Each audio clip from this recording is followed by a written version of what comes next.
She went under the wheels. How affected.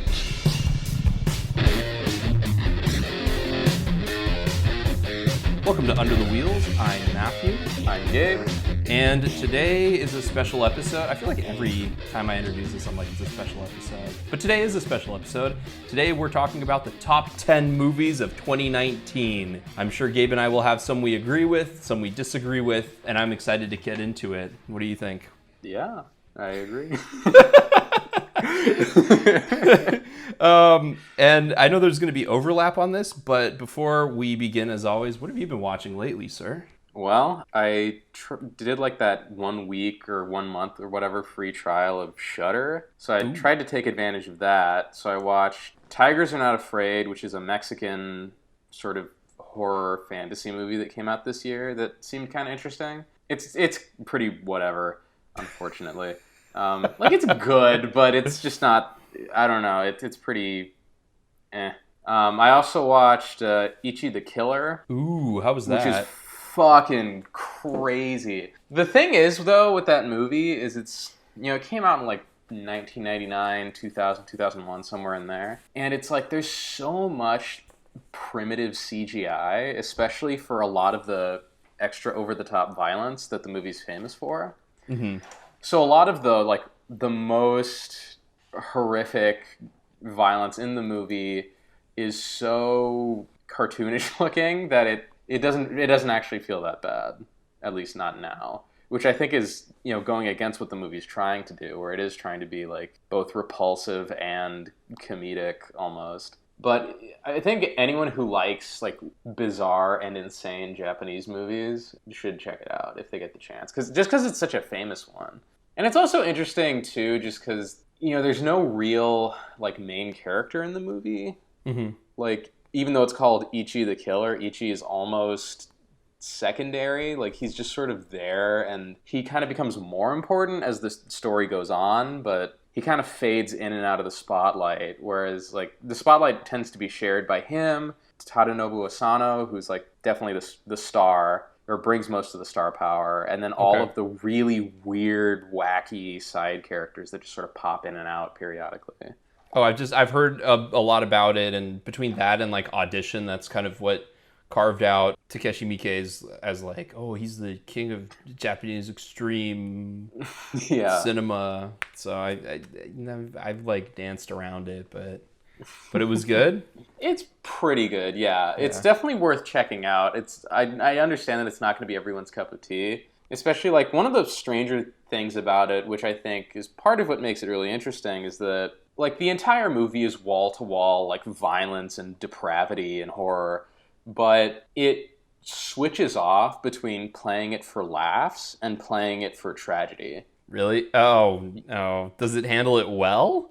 I think it does, but I can understand why that not everyone would have that impression. It may come off for some people as being like glib or overindulgent or confused even. But I think it picks the right spots to play it for laughs, and it picks the right spots to play it for like, Jesus Christ, this is terrible.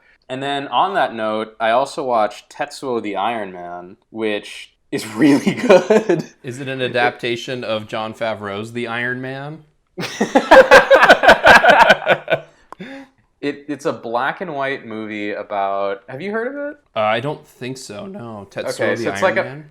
It's a famous like cult black and white movie from the 80s about a Japanese salaryman who turns into a giant...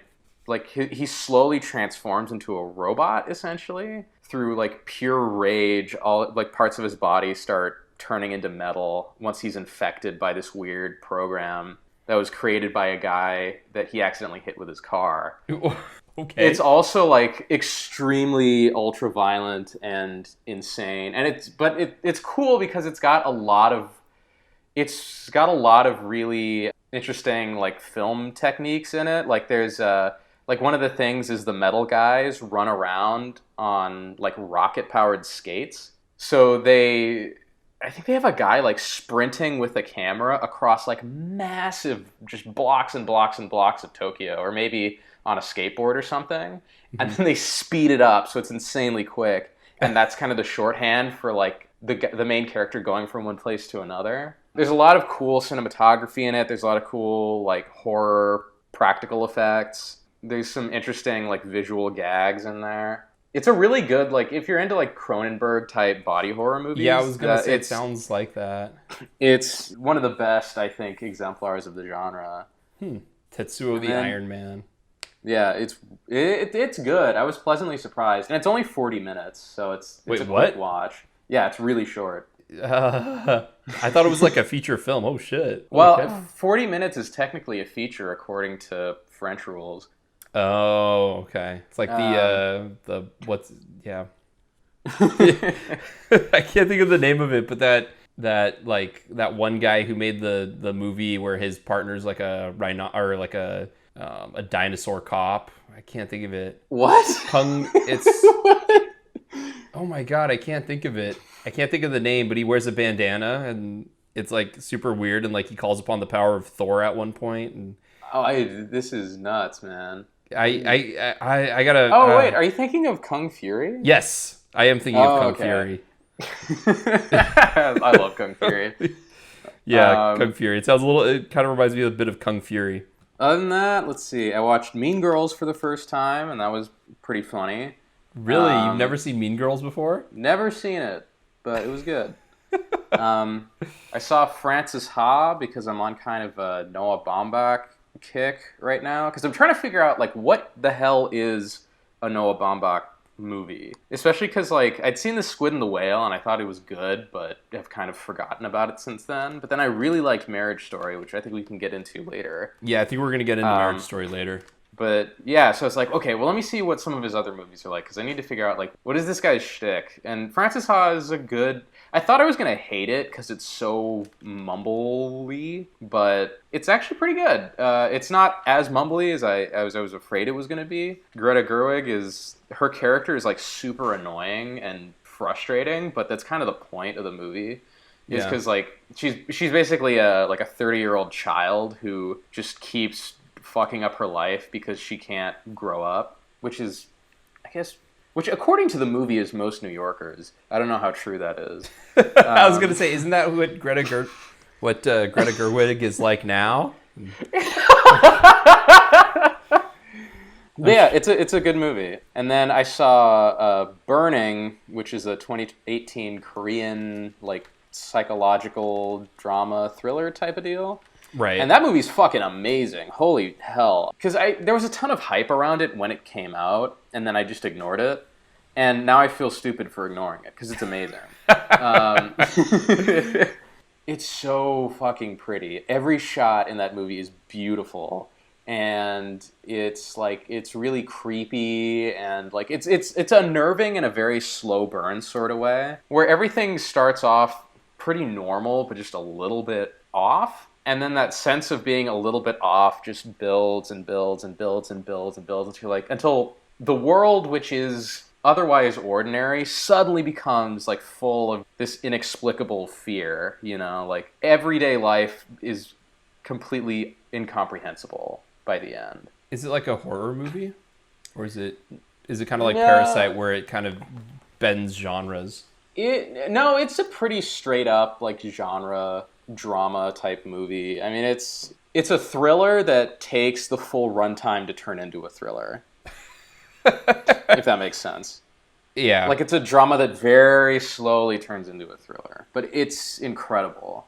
I don't want to say too much about it, just because I think it's best to go in as kind of a blank slate. I think that's it has.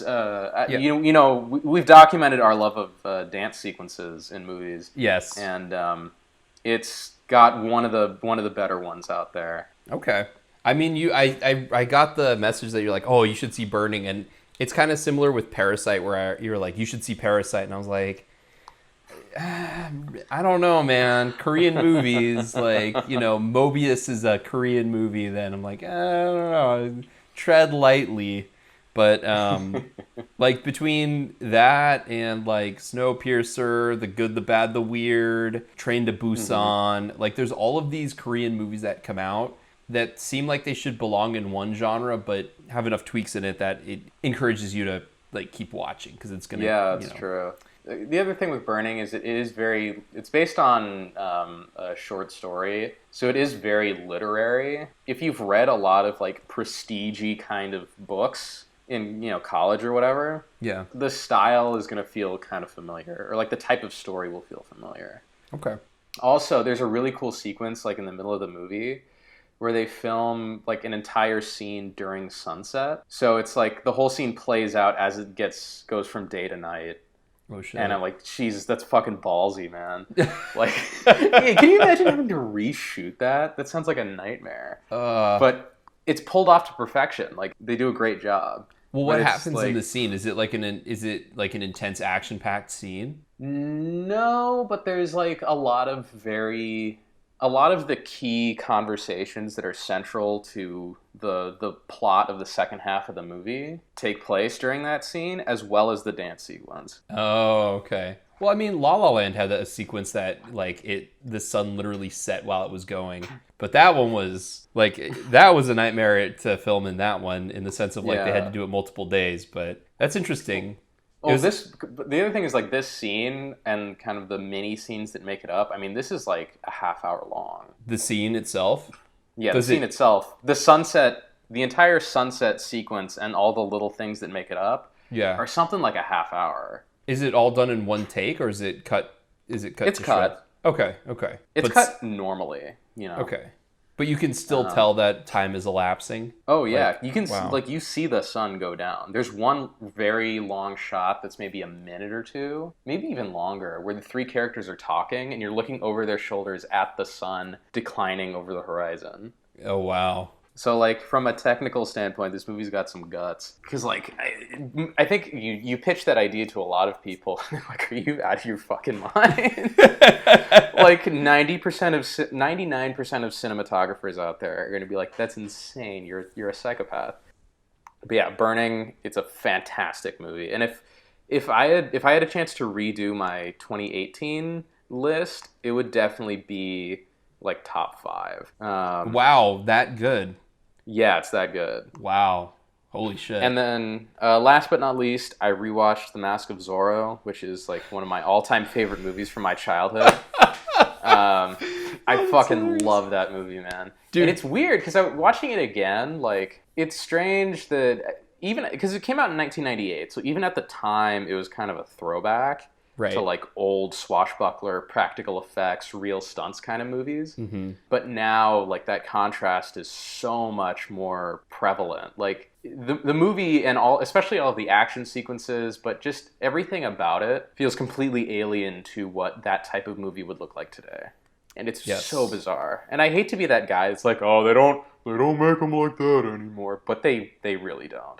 Quickly on Mask of Zorro, because I just started rewatching it myself. Because nice. Yeah, because I was thinking the same thing. I was like, it's so weird that we have this movie, because throwback movies in the 90s were not like...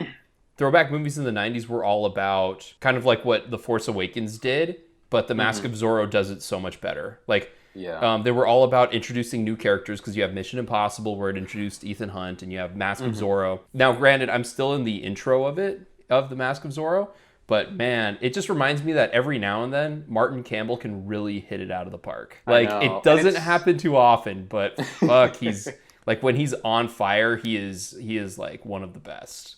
Oh, totally.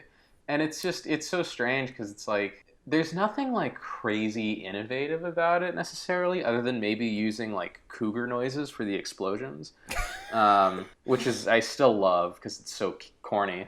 But it's just like the plot is ripped straight from a soap opera. Like, it's so over the top. It's so like it does not take itself seriously at all. It it has like it has that great sense of fun and adventure, but it never tries to tone down any like violence or anything, because it's supposed to be a fun movie. Right. Like, I remember it's like this very, it is just a fun piece of fluffy entertainment, but at the same time you have like Anthony Hopkins railing against the elites, and the one American guy getting like run right through with a sword very blatantly, and you're like, oh shit. Oh, and the heads in jars. I don't remember that. I mean, the most famous scene for me, as for most kids growing up with that, is when Antonio Banderas just completely cuts down Catherine Zeta-Jones's dress. That's And, like, everyone. That's the famous scene for that's what the movie's best known for. Is that one yeah. part. Yeah, I mean, with good reason. Catherine Zeta-Jones was so fucking hot in that movie. My God, dude. Like, even before she got her top cut down, I was like, God damn it, Catherine Zeta-Jones.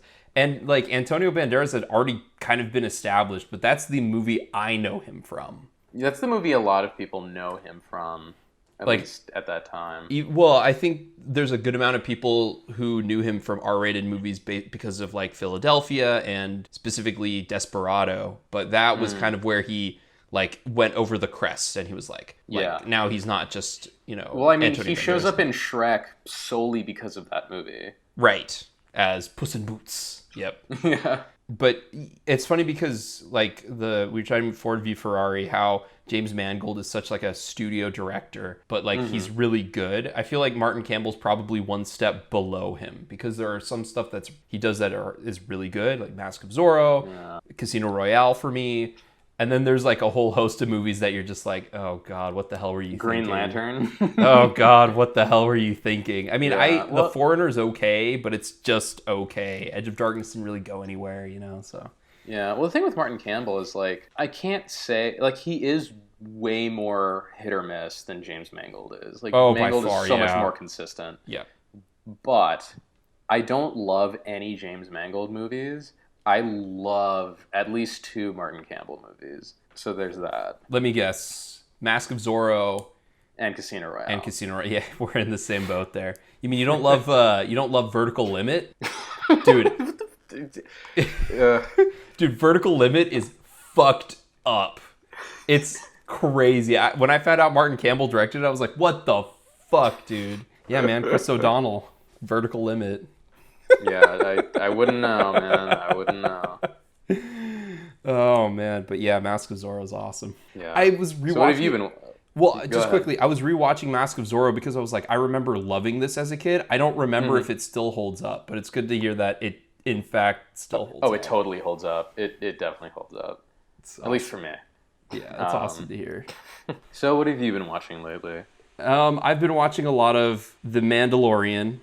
I have 2 more episodes to go, and I understand why everyone, like, absolutely has lost their shit over it. Like, you have the really cute, Baby Yoda puppet. Well, okay, first off, Under the Wheels will never call the 50-year-old bounty Baby Yoda anymore, because he's not Baby Yoda, because this takes place less than 50 years after Return of the Jedi.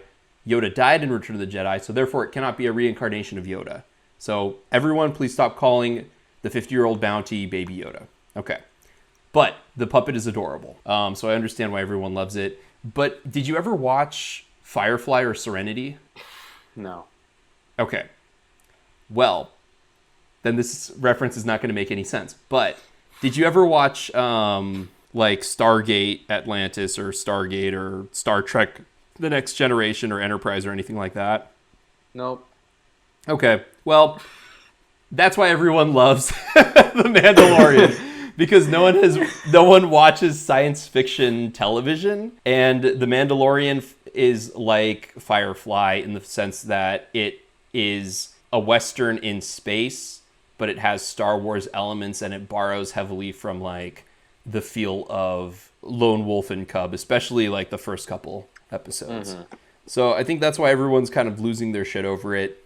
It's good, but it still feels very television-y. Like, it feels like a bunch of like little stories that are very loosely connected. Take with that what you will. I rewatched the Lord of the Rings trilogy, the extended edition, because I was sick and I needed something to watch. No surprises. To me, the trilogy holds up, and it's gotten to the point now where when I'm watching the 4-hour cut of Return of the King, it could be longer. I'm like, what? They need to have more of this here. They need to have more of that there. But those were good. And then I saw a bunch of movies. One of them, which I think we're going to get into a little bit. But the 2 that we won't talk about at all are Cats and Jumanji: The Next Level. Oh, God. Well, how do you end up seeing a lot of these things, like Jumanji: The Next Level, or what was it? You saw like Maleficent 2 or whatever? Yes, I did. I saw Maleficent, Mistress of Evil. Oh my god, dude. What the hell are they doing? So yeah, why? So life is short, man. So I have the AMC A-list. This is going to sound like an AMC A-list plug. I have the AMC A-list. I spend $24 and I get to watch 3 movies a week in any format. So in order to make sure that my costs are worth it, there's a number of movies that I'm like mildly curious about that I want to see. For example, Cats. There are a number of movies that I don't really have any interest in seeing, but other people I know want to see it. For example, Jumanji. And then there are the movies that I want to see multiple times alone, and I have to carve out time to do that, which in this last case was Knives Out I rewatched and Star Wars I rewatched because god damn it, I wanted to see that Tenet preview, and I didn't get to. You know it's on YouTube, right? Yeah, I know, but Christopher Nolan, he's like, hey, everyone who watches this, you should watch the trailer in theaters like it's intended. So I'm like, all right, I'm going to watch this trailer in theaters like it's intended. God damn. I did finally see the trailer, though. I finally saw it. But the best part about Jumanji is when, what's his name? The guy who was fired from hosting the Oscar, or who, Kevin Hart. When Kevin Hart is pretending to be Danny Glover and Jack Black is pretending to be a black man. Those are by far the funniest bits in the whole movie, and they really draw those out. So it's not that you care, but it is, to me, better than the first one. I think the first one is vastly overrated, and the second one is kind of just a fun adventure movie. So yeah, and then Cats was fucking awful. Oh my god, in the best way possible. We don't really have to go into how Tom Hooper's a horrible director. Again. He got lucky with the King's Speech, and then it's just all downhill from here. But I luckily got to see a version before Universal sent through the new edits with the fixed CG, so I got all the real Judi Dench hands everywhere. Oh. Yes. There's...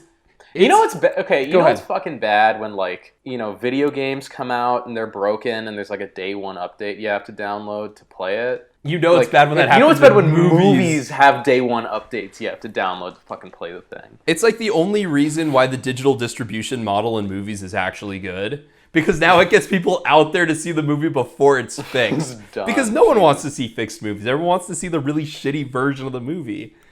I know. Man. I will say this, like, I don't understand, between Cats and, like, the Phantom of the Opera film version, Andrew Lloyd Webber should just stay out of movies. He can't pick good directors for his projects. Like, Cats is not... Wait, did Andrew Lloyd Webber produce? I think he's the one who... Cats is his product. It's, like, his property, right? Well, I know he did the play, but, like, I don't know if he... I believe he's part of the production team for the movie. Because, like, he has, like, a stranglehold on all of his projects. That's why it took so long for Phantom to be made. According to some people. Yeah. Yo, there's a direct-to-video Cats as well. Really? Yeah. I wonder if it's an adaptation of the stage, like if it's just like shot on stage and cut together. Probably, which is how those things tend to go. I mean, that would be better than the fucking movie we got. Oh my god, dude. He's not listed as a producer. Really? At least not on Wikipedia. Whatever that's worth. Oh, there you go. Right. Really Useful Group Limited is an international company set up in 1977 by Andrew Lloyd Webber. It is involved in theater, film, television, video, and concert productions, merchandising, and other money-making endeavors. We need to bring back Cats on Broadway. What's the best way to do it? With a movie. Who are we going to get? The guy who butchered Les Miserables. It's just, it's really weird. It's bad. I don't understand how he got Judi Dench and, like, Ian McKellen in on it, but, like, a lot of the things have already been touched on by other people. The visual design is weird. The aesthetic is weird. But then it's also just cut really poorly. Like, it doesn't... Well, that's every movie these days. I guess, but you would think, yeah. That actually, yeah, pretty much. You don't really connect to any of the characters. The stage show itself is really stream of conscious, and that's not helped in here. And then maybe it's just I don't think the sound mix was really good either, because the moment that's supposed to be like the grandest moment, which is like Jennifer Hudson singing her heart out about memories, which is like the only song people know from Cats, you can barely hear anything she's saying. It might have been my theater, but my God, it was just horribly executed all around. I fell asleep 3 times in it, so wow. there you go. Yeah, I had to fight to stay awake. It was, I know a lot of people want it to be like midnight movie bad, and it might get to that point. But my God, unless I get to like throw spoons at the screen, it's gonna be hard for me to ever sit and just watch it. Like I mean, to watch, a lot of people are wasted when they watch midnight movies as well. Yeah, it's actually like you go to the best way to watch this. Well, I mean, when you go to like a theater that's playing The Room, no one in that theater is sober. That's true. That's true. And nobody's really watching the movie. They're just watching for the spots where they get to do the thing. Well, they're shouting all the lines back at the screen and then throwing spoons. Why a spoon, cousin? Why a spoon? Well, you know the story behind that, right? Why is it spoons? No, I don't know the story behind the spoons. So the set of the movie is decorated with all these picture frames, and it's like those generic picture frames you get at the store that have a black and white photo inserted in, right? Like a stock photo, and you're supposed to take it out and put your own photo in. Well, they never did that, and all the stock photos happened to be of spoons. So, like, just throughout the movie, anytime they're in that house or apartment or whatever that is supposed to be, there's all these just stock photos of spoons everywhere. So anytime you see one on screen, you're supposed to bring like a thing of spoons to the theater. Yeah, and you throw spoons at the screen. Oh man, dude. Sometimes people are just amazing. Like that's an example of like amazing people. Oh my God. And did I tell you that I saw Shadow? What's Shadow? The oh my God, I can't think of the director's name. The guy who did Hero and House of Flying Daggers. Oh, Zhang Yimou. Yes. Right? Yep. Or as I would say, Zhang Yimou. Zhang Yimou. Yeah, Zhang Yimou. I saw Shadow, which I'm not a huge fan of his movies. I always feel like there's just something missing. I mean, see the Great lack Wall. Of Chinese propaganda. Ooh, that might be it. It needs to be politically neutral, and that's what's missing. No, it's usually like a story beat. Like I was like, House of Flying Daggers just kind of ends depressingly to end depressingly. Hero is probably the best one, but that also ends with like everybody dies. It's like when you're a kid and you're making up your story and you're just like, yeah, and this is happening and this is happening and this is happening, and then what? You need an ending. Everyone dies. Like that's what his movies are. You mean Shakespeare? No, because everyone lives at the end of his comedies. Well, but no one remembers those. I don't know. I have. Yeah. You're right. Yeah, but Shakespeare at least does it well. You know, sometimes. If Shakespeare wasn't Shakespeare and you just gave someone like a Wikipedia synopsis of his stories, they'd be like, what? This ending just comes out of nowhere. Like, what? This is stupid. If you ever see like a show where they like the 3-person show where they're like every Shakespeare play in one night, when it comes to their comedies, they're just like every single comedy is the same.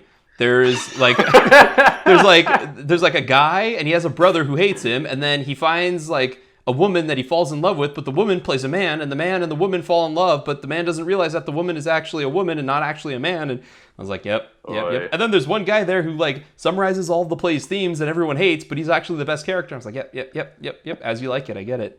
But Shadow is like the best Zhang Yimou movie I've seen, aside from The Great Wall, but that's for different reasons. Wait, what? The Great Wall is so bad. It's amazing. Like, I think the production designer for Lord of the Rings worked on it, which is funny because the production designer for Lord of the Rings is also working on Mulan. Anyway, yeah, it's strange. Strange world we live in. but visually Shadow is amazing, and the way that they tie the visuals into the story works really well. So like the entire movie is like super desaturated black and white, except you get hints of reds when people bleed and you get their skin tone. So it's almost like watching an ink wash come to life, but with a little bit of like skin texture thrown in. And some of the sets are completely built in black and white, and you can tell. And then there are other sets that are that are like shot on location, but they desaturate everything except for like the actors' faces. And so it's really cool how that's just like the visual look of it. But it's kind of also... See, I say that it's reflected in the story, but now when it comes down to actually proving that, I'm going to fail. So... but the story itself is about like... It's kind of like got a bit of Kagemusha mixed in, where it's about this guy who's a body double for this great general, and you kind of follow the story of this guy as he's trying to become the great general so that he can go back home. And it involves like a mad king who is trying to keep peace with another kingdom, and this general kind of goes out he kind of goes AWOL and challenges another great general to a battle. And so the imposter has to fight this great general, but he doesn't have the skills for it. But like he still has to do it anyway. And there's a great war scene because it's a Zhang Yimou movie, and it's really good. And it's on Netflix, and I recommend it. And if it was in 2019, it would probably be on my top 10 list, but it's not. But it's really interesting. It's really good. It's like all of his faults as a filmmaker, he kind of uses to his advantage in this. Like his inability to really tell a good ending actually works to his advantage for this particular story. So, yeah. This story doesn't matter that the ending sucks. Yep. Or, yeah, pretty much, yeah. It's, okay. Yeah, so. But that's pretty much it, I think, aside from a bit of TV here and there. So, now that we're 40 minutes in, should we get into it? Yeah, let's do it. All right. So, do you want to start with 10 and then get to the honorable mentions as we get to number 1, or should we start with our honorable mentions now? Let's just do honorable mentions last. Last? Yeah. Okay. Very good. All right. What's your top 10 movie, number 10 for 2019? Number 10 is, after resorting my list on Excel, Uncut Gems. Oh, dang! So it actually made the list after I Damn. thought it didn't. It turns out I'm just illiterate, so I can't tell the difference between 10 and 11. Oh, no. So yeah, Uncut Gems is number 10. Oh, perfect. I don't have to talk about it for my honorable mentions now. Exactly. All right. So Uncut Gems. Go ahead. All right, yeah. Uncut Gems, very good movie. It's like I've seen Good Time and I've seen Heaven Knows What, and it kind of misses the frantic intensity, especially of Good Time. But I mean, it has like that feel later on, but the first half of the movie's pretty slow. It takes a while to get going. But once it gets going, I mean, holy shit. Yeah. it goes. It's hard to talk about any of the first half because the first half is so nondescript to me. It's just kind of fine. Oh, really? But I really like the beginning of the movie. Yeah, I didn't like the beginning that much. I love the last like hour or so where it's just so white knuckle intense. Like you're on the edge of your seat. Even if if you're a huge basketball nerd or a big Celtics fan, like you know kind of what's gonna happen. You know, it's so well done and it's so intense. Adam Sandler does a very good job. You know, I don't think this is his best performance, but he definitely does really well. I just love this. I just love the Safdie brothers style, how kind of jumpy and fast-paced everything is. I love all the weird cameos of like strange New York people that only they know and like kind of pluck off the street and show up in every one of their movies for some reason. Like the two bodyguards for Eric Arnold. Bogosian. Yeah, the two bodyguards for Eric Bogosian. They're both like just random like New Yorkers. Are they in other Safdie brother movies? I don't think they're in the other Safdie brothers movies. I was kind of trying to keep an eye out for the Safdie brothers regulars. Like there's this one rapper who shows up in every one of their movies, but I couldn't find him in this one. There's another guy. You remember in Good Time, there's like the dude that they get from the hospital who won't shut up. Yeah. I think he's in like all of their movies, but I didn't see him in this one. Yeah, I was gonna say like he would be someone that would like you would instantly recognize from another one of from their movies. Yeah. Yeah, I also like that it's a movie about sports where Kevin Garnett's playing himself, but Mike Francesca is not playing Mike Francesca. Yeah, you're gonna have to elaborate a little bit on that one. Oh, sorry, Mike Francesca's a sports radio guy. Who is he in the movie? He plays the bookie. Okay. Who's like, oh, that's the dumbest bet I ever heard. Oh He's my God, also so he's good. also he's famous in New York for having like being like New York's Stephen A. Smith / Skip Bayless. Yeah. Like just giving the world's dumbest hot takes over radio. And then just being super hyperbolic about them. Oh yeah, always. But it's like usually just about New York sports. You know, I like Lakeith Stanfield in anything. He's always fun to watch. Yeah, I'm starting to feel that too because he's awesome in Knives Out. Yeah, like he just has to show up for 5 minutes, and whatever he does will be pretty good. Yeah. He's kind of I don't know. He's really reliable in that sense. He is. He's another solid guy. Like like Daniel Kaluuya. Yeah. Like I like him more than Daniel Kaluuya. I do too. Generally, I also like I love that one bit like kind of towards the end where he has his falling out with Adam Sandler's character and gets so pissed he like pours Gatorade in his fish tank. Yeah. And it's just like of all the things like you gotta kill the fish. Like why, dick? I like how also like Adam Sandler like his character's sort of strange relationships with his various family members and friends play out where it's like he tries to like he sort of has a come to Jesus moment and realizes all the mistakes he's made and he goes back to his wife and kids and like tries to make up to them and he's talking to his wife and he gives her like I'm done, like can we start over, give me another chance, and then his wife is just like go fuck yourself. Like that is the dumbest shit I ever heard. I hate it. I hate you. You're annoying. Just your breathing is annoying. And I'm like, holy fuck. And then he ends up like him and his mistress are actually like made for each other. Yeah. Which I thought was like a neat little twist. I also like just crusty, wrinkly old Judd Hirsch. Yes. Like rising from the grave to be in one last movie. Well, it's so funny because like everyone likes Adam Sandler's character and his character is horrible. Just like the fucking worst. You know, he's totally the worst. He's a jerk and an idiot at the same time, which is like the worst combo. And yet as an audience we keep going along. Like that's the one thing about the movie is like as an audience I'm watching the movie but I don't know if I'm hoping he succeeds. I guess at a certain degree I am because like I want his kind of like in a heist movie I kind of want his cockamamie solution where he's bet all of the money on this game and he's taken all the money that he got from this other person and bet it here even though he should just pay him back with this and like all that stuff. Like that's why I like the beginning because like he does all of that like finagling with the ring and getting that extra money and putting the bet down. And then they're like, wait, what? Why did you stop the bet? I would have been able to pay you back. And then by the end of the movie, you realize, no, you would never have been able to pay him back because you just, you can't do it. Yep. Well, and the ending of the movie, I don't know, I still kind of don't know how I feel about that because it's such a gut punch. Yeah. And I feel like it was almost done just because they're like, well, we can't have too happy of an ending. You know? Like, we have to do something. They went Zhang Yimou on it.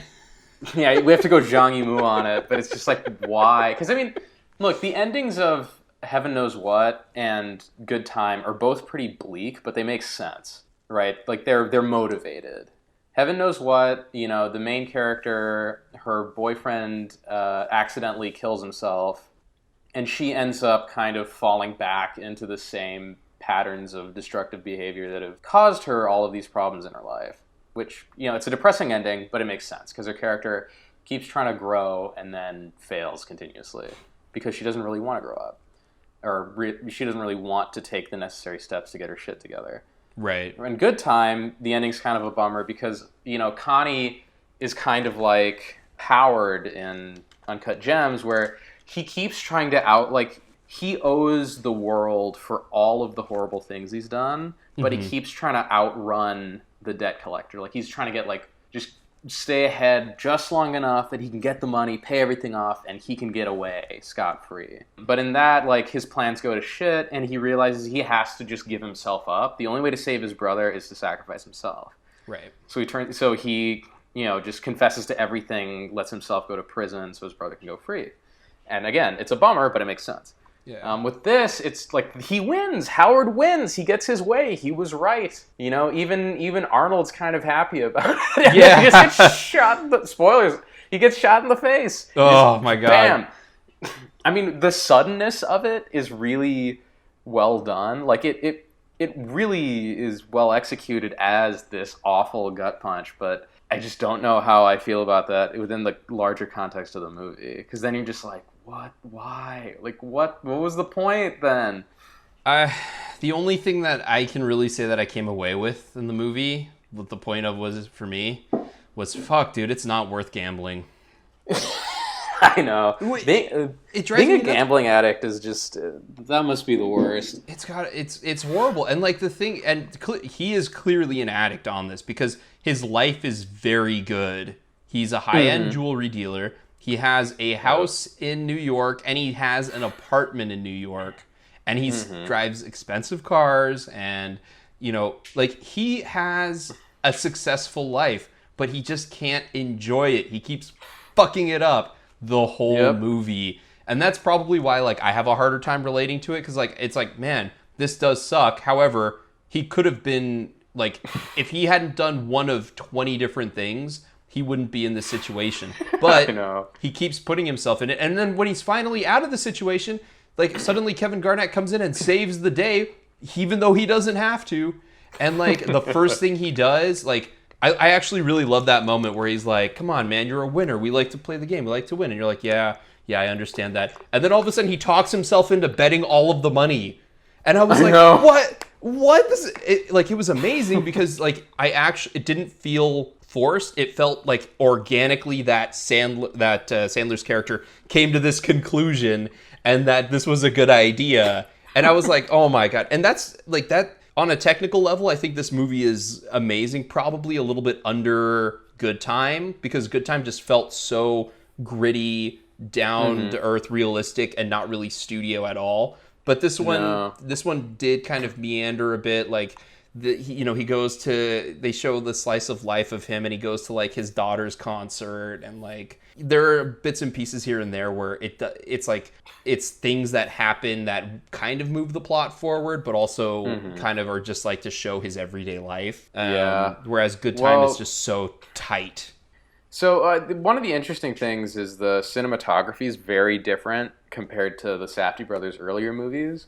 The director of photography for Uncut Gems was Darius Khondji, who worked with he's worked a lot with David Fincher, with Jean-Pierre Jeunet, with Woody Allen, with Michael Haneke, with James Gray, Bong Joon-ho. So he's a very established, acclaimed cinematographer. But I think that classical, or that more kind of proper quote-unquote style takes away a little bit from things. Just because while the movie is really good looking and stuff, I think part of the Safdie brothers' character as filmmakers is the way that, like, say, Good Time was shot, where the camera is just like on meth, Yeah. It's bouncing all over the place. Like they introduce the main character with a whip pan to the right, and then just zooming in on him as he enters a room. And it's just like, I love it because it's the strangest character introduction I've ever seen. But I think that kind of manic energy is missing a little bit, which I think held the movie back for me. Well, I know this is going to be kind of strange, but Good Time felt very bare bones, and they kind of strung it together with what little money they had to make the movie. And it's weird to say it's reflected in the credits, because the credits and how they present everyone is all over the place.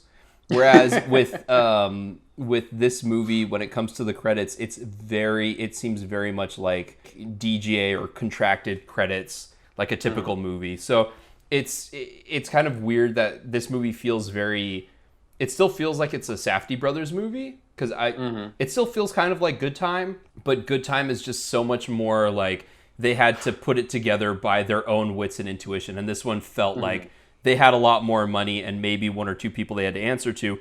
But with that said, they still were able to create their own unique style in the system, kind of like how Refn did with Drive. Yeah, that's true. But it definitely bears the hallmarks of their style, but it's just not as much them as I think some of the earlier stuff. Even though, like, apparently this movie, they've been wanting to make it forever. 10 years, yeah. Yeah, so everything's been working towards making Uncut Gems, which is interesting. I mean, it would be different if they made this movie 10 years ago. Like, I don't think they would get Darius Kanji to do the cinematography. They get sort of whoever they got to do Good Time, or if they shot it themselves, they would do that. Also, like, I'm going to go way off topic here, but I love the fact that, like, one of the first images of the movie is literally Adam Sandler having a colonoscopy. Like, and the fact that it's actually thematically relevant. I know. Well, and I like the bit later where, like, you know, kind of that transition from the second act to the third act where everything's going to shit. He gets the call from his doctor, and you're like, okay, this is where he gets the bad news or whatever. And the doctor's like, you know, he's freaking out because everything else is going to hell, and he picks up the phone. He's like, yeah, what is it? He's like, you all right? Yeah, I'm fine. It's like, what is it? You got the news? It's like, yeah, you're all good. It came back clean. You're all good. Healthy as a horse. He's like, oh, great. That's good to hear.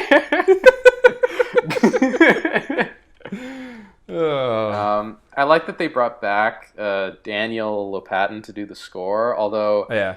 Like, I still listen to the soundtrack to Good Time every now and then, whereas this one is not as, I think, listenable on its own.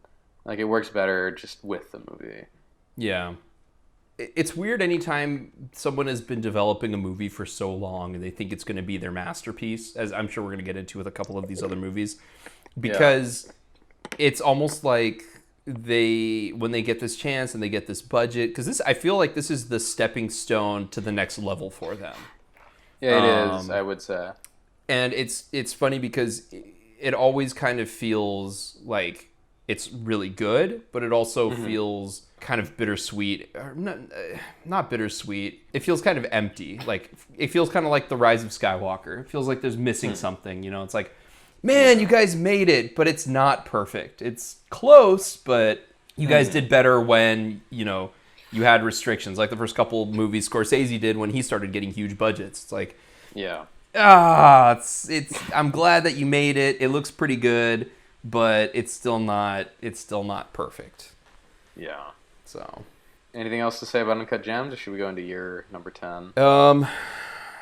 I thought it was amazing when they had Idina Menzel in. Well, one, that they had Adele Dazeem. Yep, it's amazing that they had Adele Dazeem in there, because everyone who loves her from Frozen, and then they see her in this where she's cussing everyone out and fucking like going toe to toe with Sandler. It's great. I know. She can put on like the bitchiest face imaginable, and I don't know if that's just her face or if she's really good at contorting it, but. Whatever it is, bravo. I think it. I hate to say it, but I think it's. I just think it's her face. That's why she did so well in Wicked for so many years. But then, like when they have, like, I don't know why this sticks out in my mind, but when she's like at her dad's house and she puts on her bat mitzvah dress, and it's like she still fits in it. I'm like, my God, I wonder if they just did that because they're like, we like Idina Menzel. We're going to make sure everyone knows that she's still thin and fucking hot. I don't know. But, like, that stuck out in my mind to me in the movie. Like, among other things, like the creepy older guy who, like, starts hitting on Adam Sandler's, girlfriend. Yeah. Like, I thought that was going to be so creepy, but they did it in a way that was, like, really funny and worked in her favor. So it's also funny how, like, all of the people who were wronged by him at this point are gonna, like, live really good lives. Like, Kevin Garnett has the stone, his girlfriend has all of that money, and she's, you know, after she finds out he's dead, she's just gonna live with all that money the rest of her life. I'm sure Idina Menzel's character is gonna, like, be able to cash in the insurance money now that her place, that, you know, the place was robbed, so she's probably gonna get a killing on that. So it's funny how it's a happy ending for everyone but Sandler with a him. giant hole in his face. And Eric Bogosian, of course. Yeah. Poor bastard. Who was all like happy that he made it. He's like, yeah, he finally made it. And then He's like, holy shit, my crazy brother-in-law was right all along. he was right. I'm going to get my money back. And nope, you wouldn't have if he lived. Which is why I think they had to kill him. They're like, this is the only way it's going to be satisfying. He has the ultimate high of winning, and it's done. And then just bop, he's dead. Boom, dead. So Yeah. he would have never been satisfied, man. He would have never. And as soon as he died, we can all relax our own sphincters, and we don't have to go in for colonoscopies. Because Jesus Christ, the last I would say the last hour and a half of that movie is just like a thrill ride. Oh, intensity. totally. Because that's the thing. I thought like the last hour totally makes up for how slow okay it starts. The first, how slow it starts off. Which it's not like a slow burn start. It just starts off slow. Yeah, exactly. My number 10, I'm a basic white guy filmmaker who's not actually white. I picked number 10, The Irishman.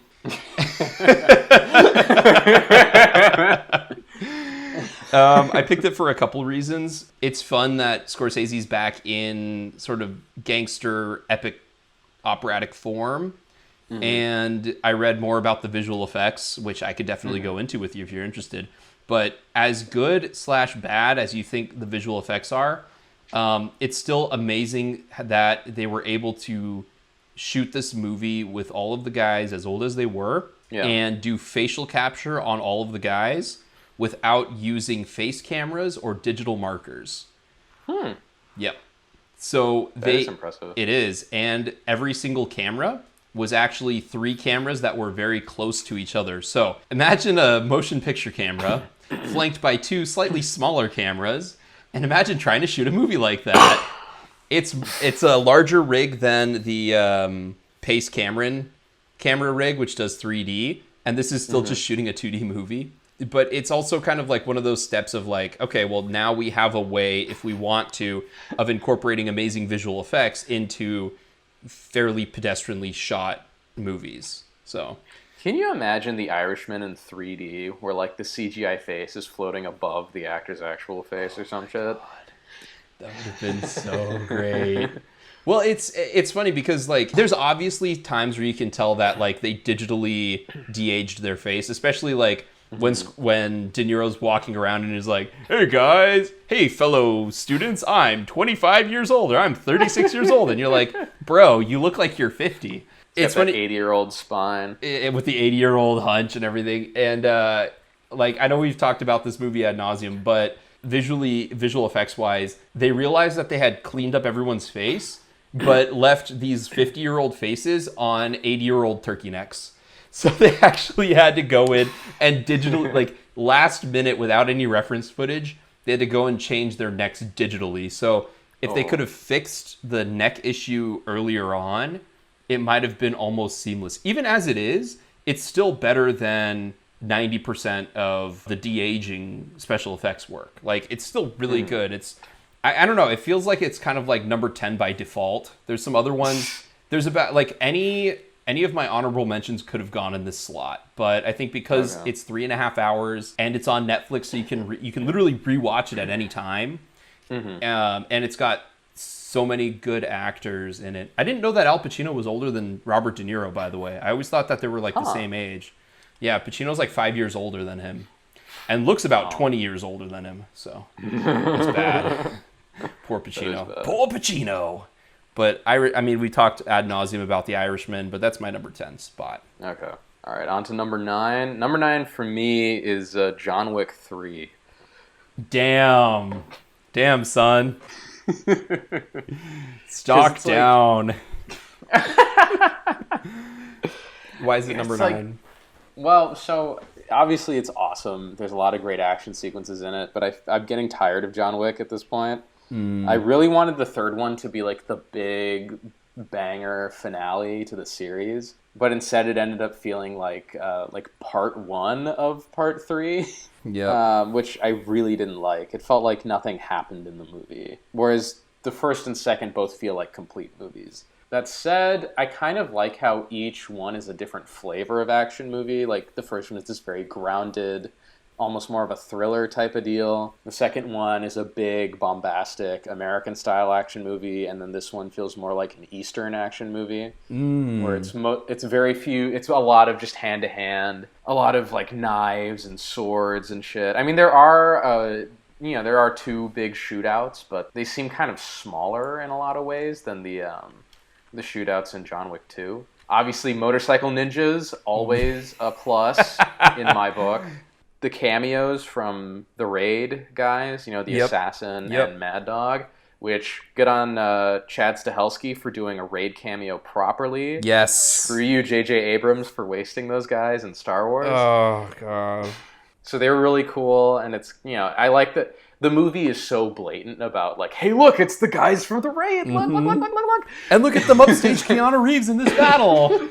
I know, God, I love that. Keanu Reeves looked I love how the movie does that. Yep. And yeah, Keanu Reeves, credit for like being able to be okay being upstaged by much better martial artists. Yeah.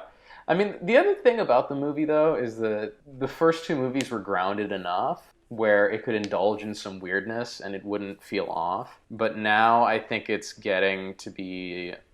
It's gone too far. It's getting a little too indulgent at this point, where it's like the world in John Wick seems kind of like the real world.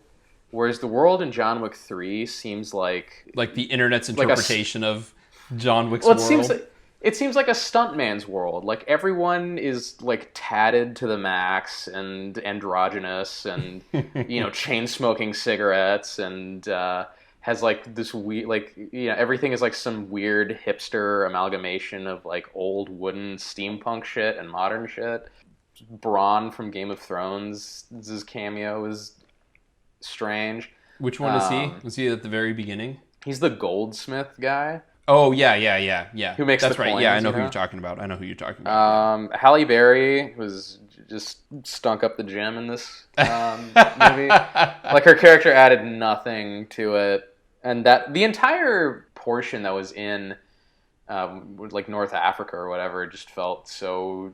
It felt like they needed to fill time or something like that. I was bored by that action sequence. I was bored by all the character stuff in there. Oh yeah. Oh man. I was waiting for it to end. Oh man, I loved all the dogs. No, it's just it felt so kind of scattershot and detached from any real like stakes or intensity, or there was no focal point of interest. It was just a lot of guys like getting fake attacked by dogs and falling onto rugs, and then occasional shooting. But I love the Iron Chef America guy and his squad of swordsmen. Like they're all cool, and their interactions with John Wick are really cool. The final fight at the end in that kind of glass room is fucking awesome. All the scenes in New York are still amazing. Yo, totally. Yeah. Like even the little library fight is great. The knife museum fight is great. The knife museum fight's awesome. I love it when he constructs a gun. Yeah. And then fucking motorcycle ninjas. I mean, what can I say? Hey, John Wick rides a horse. Yeah. But it's just like, it's weird how every character now is like some ultra tatted, like alternative person. Like even the fucking messenger for the high table, who you would imagine are like proper, like old school, like nice suit kind of gangsters. Yeah. Is like a fucking Starbucks barista from hell. That's funny. That's funny. I actually thought she was better than like the Ruby Rose character in John Wick 2. I was like, okay, they fixed her. Like, yeah, she's still kind of annoying, but she's at least like super intimidating. But I didn't care for her that much. It was nice to see Angelica Houston though, as putting on her like worst Russian accent. It was just nice to see they roll her out there and she's like, I need a paycheck. I need a paycheck. I need a paycheck. Good old, John Huston's residuals aren't paying the bills anymore. She's not getting money from Adam's Family anymore. Or fucking Ever After. It's like, God damn it, Angelica Houston. It was fun seeing her in this, though. I could see her being like, yeah, I like those movies. Yeah, I'll be in this. Mm-hmm. I can also see her being like, I need to find the character in this character. Where do I find the character in this character? Where's her backstory? Yeah, it was just, I just didn't care much for how the movie felt so... It felt like another entry in a series rather than a movie unto itself. Fair enough.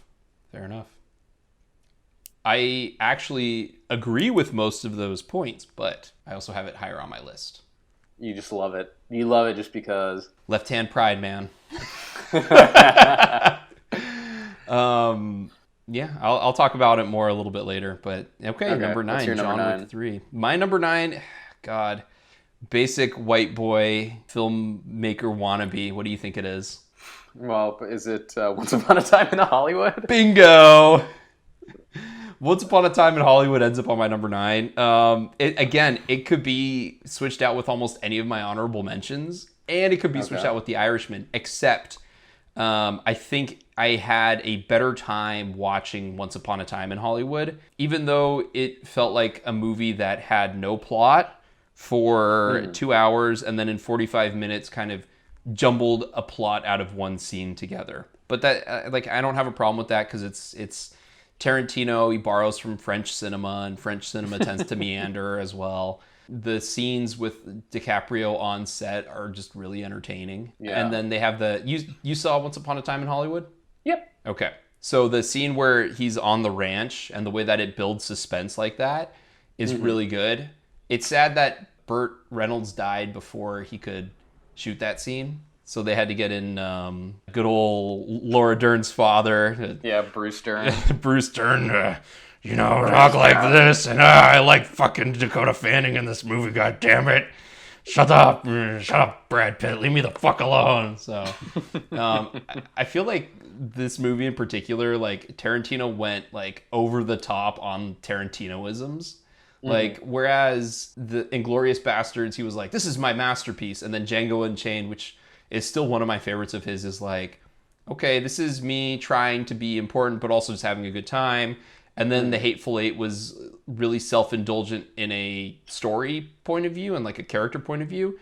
Once Upon a Time in Hollywood is like Tarantino doing an impression of what everyone thinks a Tarantino film should be. Because he's got so many fucking feet in there. It's like, oh yeah, you guys thought I had a foot fetish? Well, guess what? Everyone has a foot fetish in this. It's about Hollywood, which he's obsessed with. I mean, I was amazed that they had a Der Wiener Schnitzel in there. I was like, fuck yeah, Der Wiener Schnitzel. It's got, the suspenseful scene, and it's got the really over-the-top action sequences. It's got, especially that ending action sequence is just amazing. Especially when Leonardo DiCaprio walks out in all this scene-chewing glory with a fucking flamethrower and just melts the person's face. But it also falls into all the traps of Tarantino's movies of like, no, even though Rick Dalton was being assaulted, pretty sure he still might have gone to prison for literally burning somebody to death. Like, somehow Brad Pitt has God mode on the entire movie. And the thing with Bruce Lee really pissed me off. I don't know if anyone else feels like this. I think a lot of people do. But if you're telling me that your made-up stunt guy can compete one-on-one with Bruce Lee, that's just a straight-up insult to Bruce Lee's memory. So you can go fuck yourself, movie. I mean, the story that I heard that bit is based on an interaction that Bruce Lee had with Gene LaBelle, who is famous judo champion, where on the set of Green Hornet, Bruce Lee was sort of famously dismissive of a lot of the stunt guys. Mm-hmm. So, and Gene was brought on to do to play like a bad guy in a really minor guest spot. Yeah. But the stunt guys all kind of knew who he was, and they're like, "Hey, go pick up Bruce Lee," because Gene LaBelle's a big guy, and judo is obviously a lot of grappling. So right. He's got like a gorilla grip. So he ran over, picked up Bruce Lee, and threw him over his shoulder while Bruce Lee wasn't looking, and then ran around the set with him. And Bruce Lee was so pissed. He's like, "I'll fucking kill you! Put me down! I'm gonna kick your ass!" And then they ended up becoming really good friends. But yeah, I understand why that Bruce Lee scene pissed off a lot of people, because it's like, what's the point of this? Like, what's the point of having Bruce Lee in it if you're not going to have Bruce Lee literally murder the Manson family? Like that. Exactly. That's what I thought. I thought it was going to be like some sort of like weird movie where it goes into covert ops, where like Bruce Lee and this ragtag gang with like Leonardo DiCaprio have to like infiltrate the Manson like where they're living and stuff, and like kill them all. Mm-hmm. And I was like, yeah, I could get behind that, but no. Yeah. Bruce Lee's just in there to, for 2 scenes, and he's gone. Well, he's in there in the same way that frickin' Damian Lewis plays Steve McQueen for no fucking reason. Yeah. Although, fuck if he didn't look just like Steve McQueen. He didn't look a damn thing like Steve McQueen. You didn't think so? I was like looking at him. I was like, so. yeah, I could see how they could make. I could see the Steve McQueen in there. But there were a lot of weird things. Like Emile Hirsch is in the movie, and I was like, it's like Sharon Tate's still like romantically involved with him while also being married to Roman Polanski. And, like, it's a very self-indulgent movie, and I love self-indulgence in movies to a degree. And Tarantino has a very particular style. I don't know if this even made your list. But no, it didn't. No.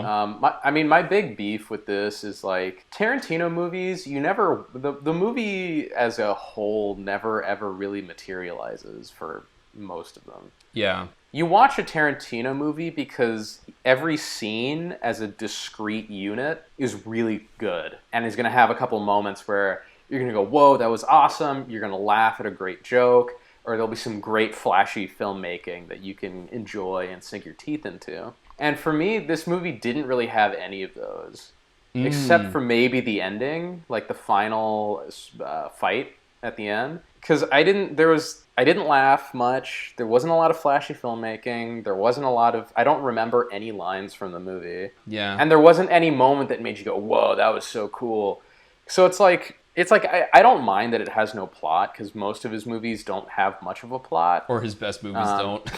His best movies don't anyway, yeah. So it's just kind of like I'm watching it because I'm waiting for each scene to transform into something spectacular, and none of them ever did. They're all good, but they never hit the highs that Reservoir Dogs, Pulp Fiction, Inglourious Bastards, Django Unchained, or Hateful Eight hit. Yeah. You know, there's no point where Samuel L. Jackson does a threatening monologue about getting his dick sucked, or there's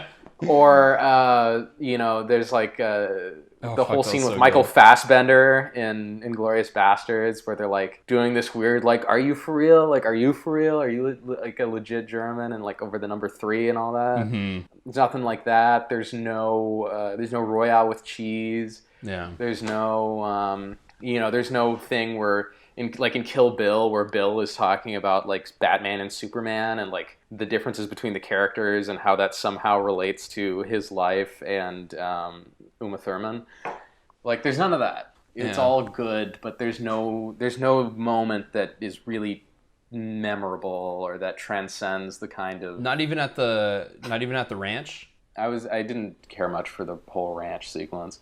I thought it went on a little too long, but I thought it was like had the intensity ratcheted up. Not even let's see, the other, like the lead in. Yeah, I know what you mean. I mean, I guess like, maybe that's why it's also not as high on my list, because like it feels like all of the stuff with him filming the TV show, what does that have to do with anything that happens afterwards, except that it made him realize he needs to go to Italy and, basically become a not as good Clint Eastwood. Well, and the other thing, it's like, again, it's a Tarantino movie, so I don't care if one scene has nothing to do with anything else in the entire movie. Yeah. It just has to be good. It has to be entertaining enough to justify its own existence. And, the movie is just, like, it's all good, but nothing really grabbed me.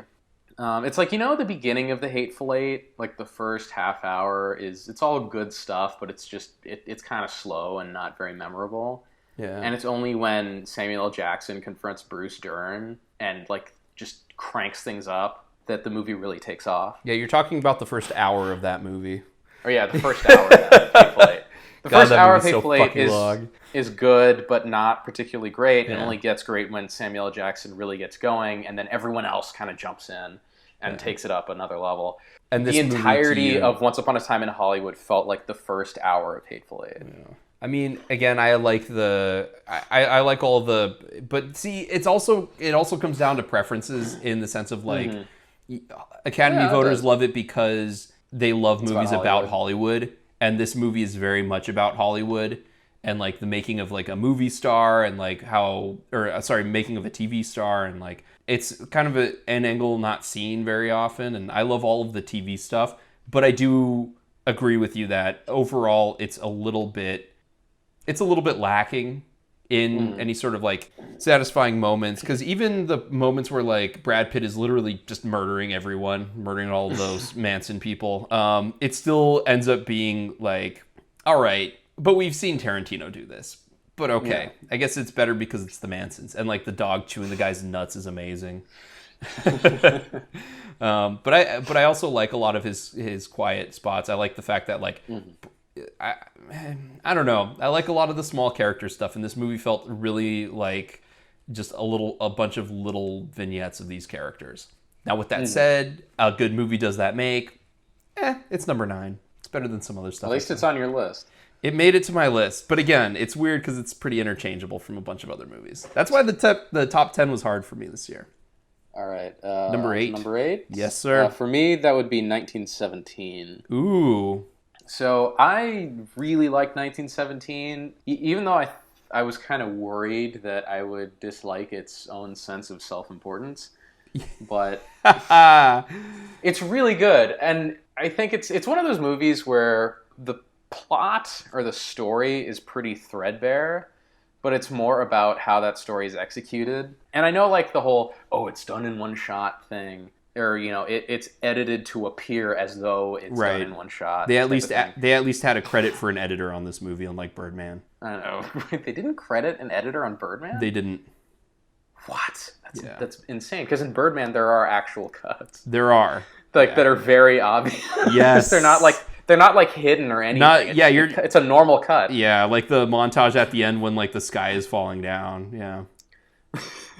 But it's that all the one shot crap. It's really interesting. So especially because Roger Deakins is a cinematographer who loves framing and composition. Like that's kind of his bread and butter. Yeah. And he doesn't like he doesn't seem to like moving the camera without a clear motivation to do so. So most of the movies where he does his best work, it's a lot of static, very well composed shots, and you cut between them. I'm gonna disagree with you on that in one thing, because especially recently, most of his movies, while a lot of the shots are framed perfectly, there is always a little bit of subtle movement, either a small push in, or like the camera dollies down. There is a lot of subtle, but it's all very movement. Subtle. Yeah, it's all very exactly. Subtle. It's a lot of the movement that he does. Like I said, it's very simple and it's very clearly motivated.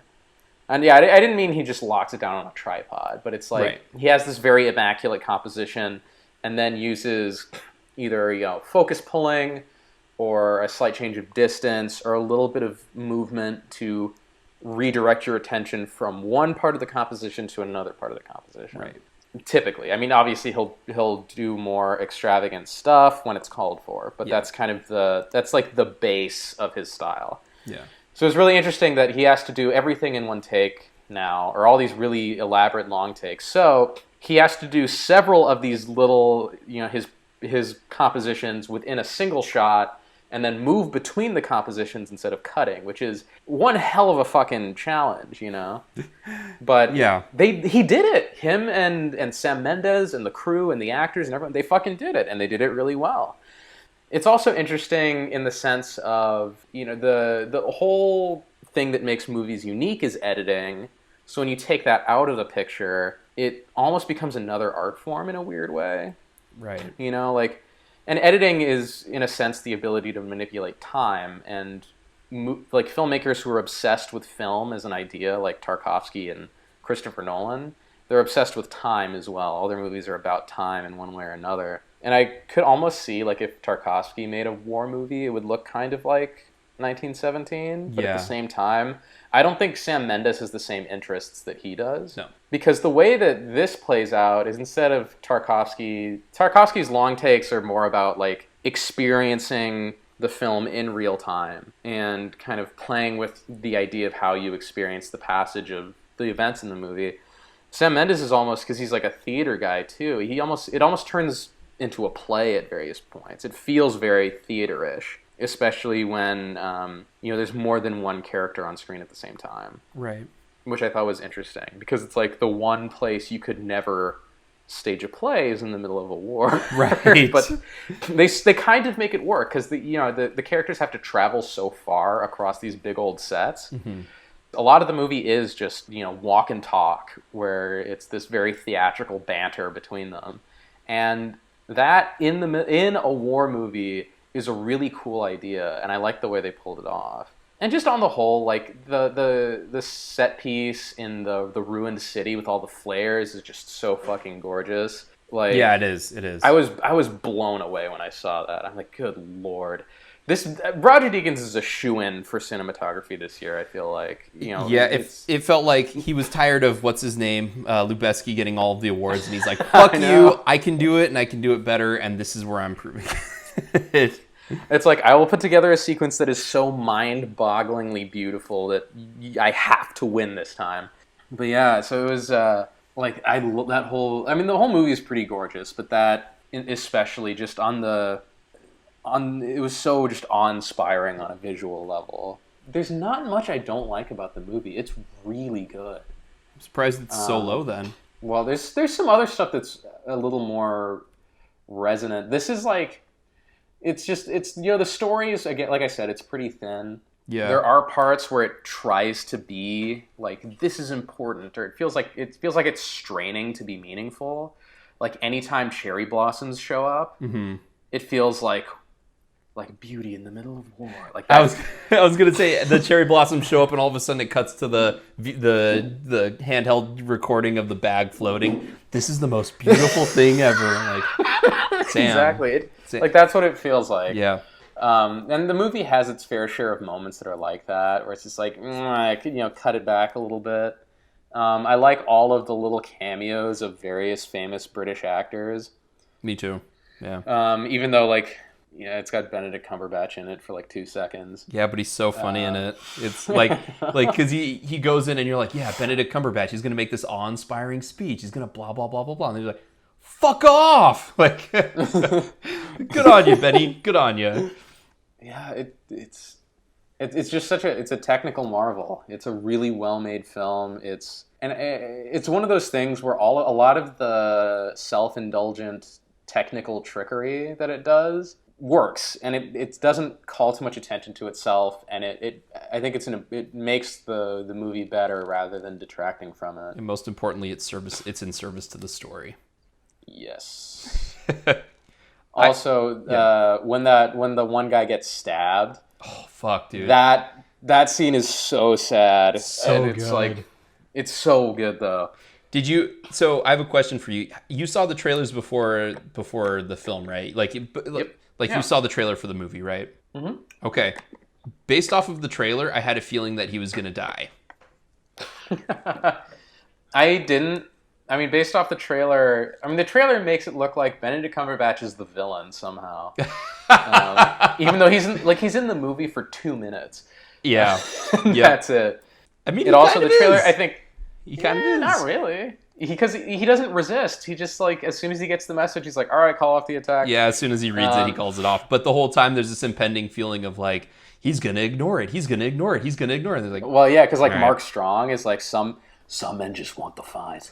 Yeah, fucking Mark Strong. God damn it. The real villain of the piece. I know. You gotta get there sooner, because if you don't, he's going to kill everyone. Exactly. He's, like, twisting his Merlin mustache. So, like, that was weird. It's weird that the trailer tries to play off of Dunkirk a lot, because there is like a ticking clock element, but it plays out very differently because it's all in these incredibly long takes. And the ticking clock is built into the fact that it's one long shot. Quote unquote. And the other thing that's interesting is, like, the movies, both this and Dunkirk, are polar opposites in terms of their approach to time. Mm-hmm. Because, this movie is all about, like, stretch everything out. You're with them for every moment, no matter how mundane. Even though, obviously, it compresses like a day into 2 hours. Right. Whereas, Dunkirk, it compresses the entire film onto a single point. It's cutting across every timeline all the time, backward and forward, layering events on top of each other. So it's polar opposites, but I think they both do very well with what they are trying to achieve. I agree. I know I'm going to get flack for it because I have it in a different spot on my list. But the entire time I was watching 1917, I was thinking about Dunkirk and how it compares. Yeah. Because but yeah. It's very good. Yeah, I'm really interested to see what you have on the rest of your list. If this is, if you give it such high praise for number 8. Quick question for you: what's your rate? What rating do you give it? I'd give it like a solid shiny and chrome. Okay, interesting. All right, your number 8. My number 8. Oh God, you're gonna hate this. My number 8 is Avengers Endgame. Oh, fuck you. Hey, at least it wasn't Star Wars: The Rise of Skywalker. Oh, that's true. It's weird. That's true. The thing about Avengers Endgame, is that it was close to my number. It was close to my top. It was in my top 5 of the half year mark, and it was close to number 1. It was actually number 2. And Well, that's the interesting thing about this year is that like the first half was pretty shit, yeah, well, and then in like the last 3 months, a lot of good stuff's come out. yeah, I agree that the first half was kind of shitty, especially looking back through the list to make sure that my top 10 was correct. The thing there was one other movie that kind of like always floated to that almost floated into the top 10. But Avengers Endgame, you have 10 years of build up to this one moment. You have to execute this moment perfectly, and they do about as good a job as they possibly can. I didn't love Infinity War. I thought Infinity War kind of just like was a bunch of wheels spinning. But Avengers Endgame, so like Infinity War, it ends with Thanos snapping and taking out 50% of the population. How Thanos survived that, I don't know, because you'd think like the universe would have some sort of sick joke and be like 50-50 odds he would snap himself. Yeah, exactly. Like okay, Thanos, like clearly you don't care about complete and equal justice. So the movie begins with them finding Thanos, and well, actually the movie begins with Jeremy Renner as Hawkeye seeing his family completely disappear because 50% shot, right? Am I right? Mm-hmm. Fucking plot convenience. So that's obviously going to set up like, okay, Hawkeye's back after not being in Infinity War. But literally within the first half hour of the movie, of this 3-hour movie, Thor goes and chops Thanos' head off. And I was like, yeah. Wow. Yeah. They find Thanos. They go down to see him, and they learn that he has snapped the Infinity Stones he's snapped to destroy all the Infinity Stones. So, primer on a bit of the plot. So, he snapped, 50% gone, snapped, no one can come back because no more Infinity Stones. So, they're talking about it, blah, blah, blah, blah, blah, blah. All of a sudden, you just see Thanos' head get cut completely off, roll on the floor, and then they're like, Thor, what the hell did you do? And he's like, I fucking went for the head, and walks out. And that, I was like, fuck yes, dude, that's amazing. So then it flash forwards 5 years, and people are still not over the fact that half the population is gone. Realistic? I don't know.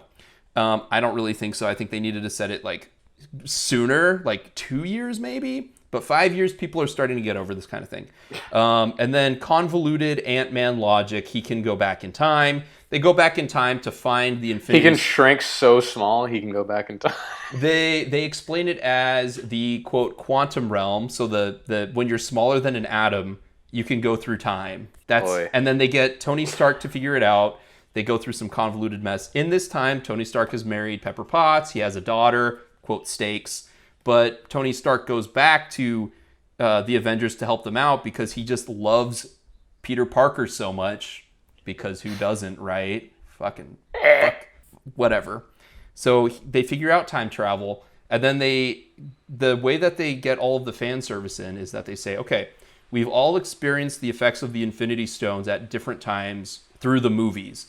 If we go back to the first Avengers movie, there are 3 Infinity Stones at the same time. I won't explain why. If you really cared that much, Then they go into Thor, the Dark World, and then... So there's a lot of lip service paid to the movies that people don't like, because there's an awful lot of references to the Age of Ultron and to Thor, the Dark World.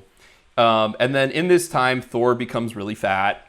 And so it's funny watching Chris Hemsworth with this giant digital gut, like walking around and stuff. But he... Like a digital gut, not even a fat suit? They have him in a fat suit for some of it, and then they have him in a digital... Like they add a digital... paunch to him in some scenes. It's pretty bad. But then they get the Infinity Stones. But through convoluted means, Thanos back in 2015 finds out that they're going after the Infinity Stones. Thanos in 2015 comes into the future to fight them. Big war scene. But luckily, Thor is able to snap everyone back into existence. So you have the scene where like they're like, oh, everyone's back, and then the Avengers are all fighting Thanos, and they're kind of winning, kind of losing, and then all of a sudden you hear Falcon, who was snapped out, and he's like, on your left, Cap, and all the people who have been like, okay, wait, but like, why do you like it?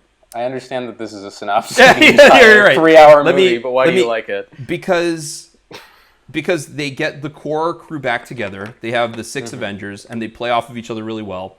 They do fan service, and some of it is excessive. Like, for some reason, they found a way to bring Robert Redford back into the movie. So some of it is excessive, but it's also amazing that they're able to pull something like this off. It kind of reminds me of when they had the first Superman movie, and it was amazing how in that first Superman movie, they had so much star power coming together for one singular event. And this... Like the Richard Donner Superman? Yeah, like the Richard Donner Superman, like Gene Hackman as the main bad guy, and, you know... That's really the only thing I can think of off of the original Superman. But like, it also made you believe a man could fly. And I got really tired of big epic war scenes at the end of superhero movies where the color palette is drab and boring. And this definitely has it. But every moment that they need to execute effectively, they execute it effectively. They do a good job of tying up all of the loose ends so that if you really don't want to jump back into the Marvel universe, you don't have to. And it is a very nice... It's a very good goodbye to a lot of characters that if you'd been watching the movies since 2008, it's a good send-off for them. With a couple of caveats. And then on like a fan level, Brainy Hulk is hilarious. Then seeing they have like this one take, quote unquote, of like, I think I told you about this, of Ronan. Yep. And I like that scene there. The scene between Hawkeye and Black Widow, when one of them has to sacrifice themselves, that is just done really well, where they're able to kind of synthesize the emotional effects that the characters are going through and represent it physically. And like that scene in the whole movie, that's the best scene in the movie, is Scarlett Johansson, Jeremy Renner fighting over who gets to die. They both want to sacrifice themselves. And then they realize that it's okay to have no women in the movie for 45 minutes, so they kill off Scarlett Johansson.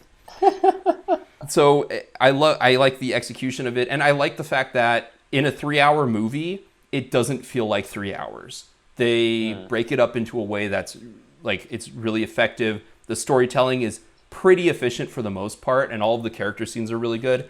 And again, at the end of the day, it's an excellent ending to everything. It's almost as good as like, it almost hits like a Lord of the Rings good of an ending. It's what Star Wars wanted to be so badly.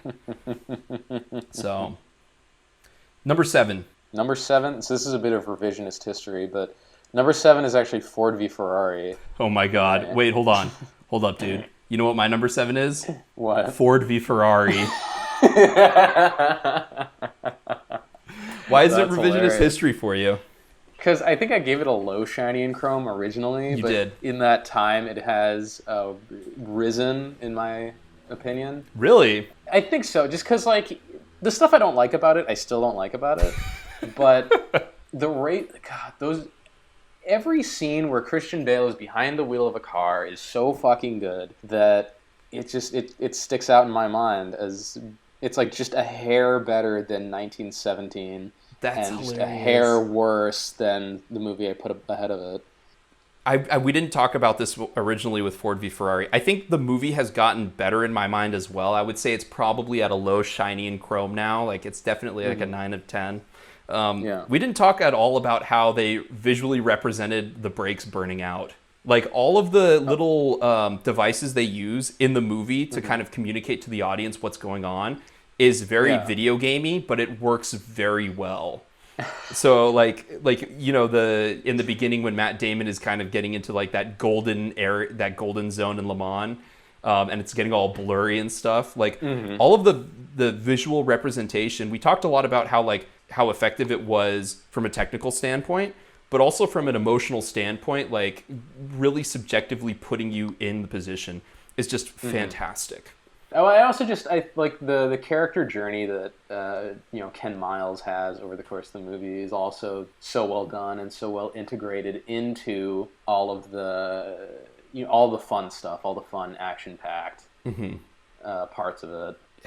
Now I'm fresh off of editing the Ford v Ferrari podcast. Have you you still really hate all of the Ford boardroom scenes and stuff like that? You still feel like the movie it detracts from the movie? Yes. Yeah. We will agree to disagree on that then. You know what's funny is I think the original title for the movie was going to be Le Mans 66. Which is its international title. And it's such a better title than Ford v Ferrari to me. Even though Ford v Ferrari as a title is a much better synopsis of what the story is actually about. Well, I think Ford v Ferrari, you say that to Americans and they know what that is. You say Le Mans 66, they're like, what's Le Mans? What's Le Mans? Who's Le 66? Mans? And why are we talking? Why are there 66 of Le Mans? I guess so, but maybe it's just my preference for like prestige type movie titles. I don't need my prestige type racing movie to sound like a rejected DC Comics movie. To sound like the subtitle of like a late 90s, early 2000s like WWE type event. Yeah, or like a court case. Like UFC 68, Ford v Ferrari. All right, we're going to be trash talking. There's no trash talking in this movie. We're going to be fucking people up. You don't see anyone get fucked up in the movie. You see people die, but you don't see anyone get fucked up. Yeah. You don't even see anyone die. You see That's true. You just someone see, die off screen. You see explosions where someone dies. Yeah. I mean, I told you at the time, I think it's going to my top 10, and it stayed there. It stuck. Yeah, same for me. It's just a really good, really well executed movie. I don't know. Mm-hmm. All right. On to number 6? Yeah, number 6. So number 6 for me is Waves. Ooh, I did not see Waves. So, I loved It Comes at Night, even though the marketing was very, very misleading for that movie. And the marketing for Waves is also very misleading because it makes it look like some like shitty Moonlight ripoff, but it's nothing like Moonlight at all whatsoever. What's it about? Give me a non-Matthew explaining Avengers Endgame synopsis of it. Okay, so it's about a black family who basically a series of events happen with their son, partly just accident and partly due to his own kind of self-destructive nature that causes a major tragedy to happen. And then that's like the first half of the movie. And then the second half of the movie is about his younger sister dealing with the fallout of that. That's right. Okay. You might have explained that to me before because I remember reading a little bit about that. Okay. Yeah. But it's really good. Like it's hyper style. It's one of the... It might be the most stylish movie I've seen this year. Ooh. It's extremely stylish. Like, it plays around a lot with, color, cinematography, music, editing. Like, nothing is off limits for how this movie sort of constructs itself. Which is cool to see a filmmaker kind of play around with all these different things, even though the movie itself is a very serious and dramatic movie. Like, all the performances are really good. It's very, like, the story itself is very poignant. All the characters are really well fleshed out. They're really well acted. It is told in a pretty unconventional way because it essentially has one main character for the first half and a different main character for the second half. Yeah. But they find a way to make it work really well. One thing I noticed is that I think the movie got a good amount of flack because it's like written and directed by a white guy, but it's about a black family. Mm-hmm. And it's done in a way that you could almost swap out the black family with a white one, and I don't think the particulars of the movie would change too much. There's a handful of details that I think would be different, but the way it's played, it wouldn't change a ton, and I think that also pissed people off.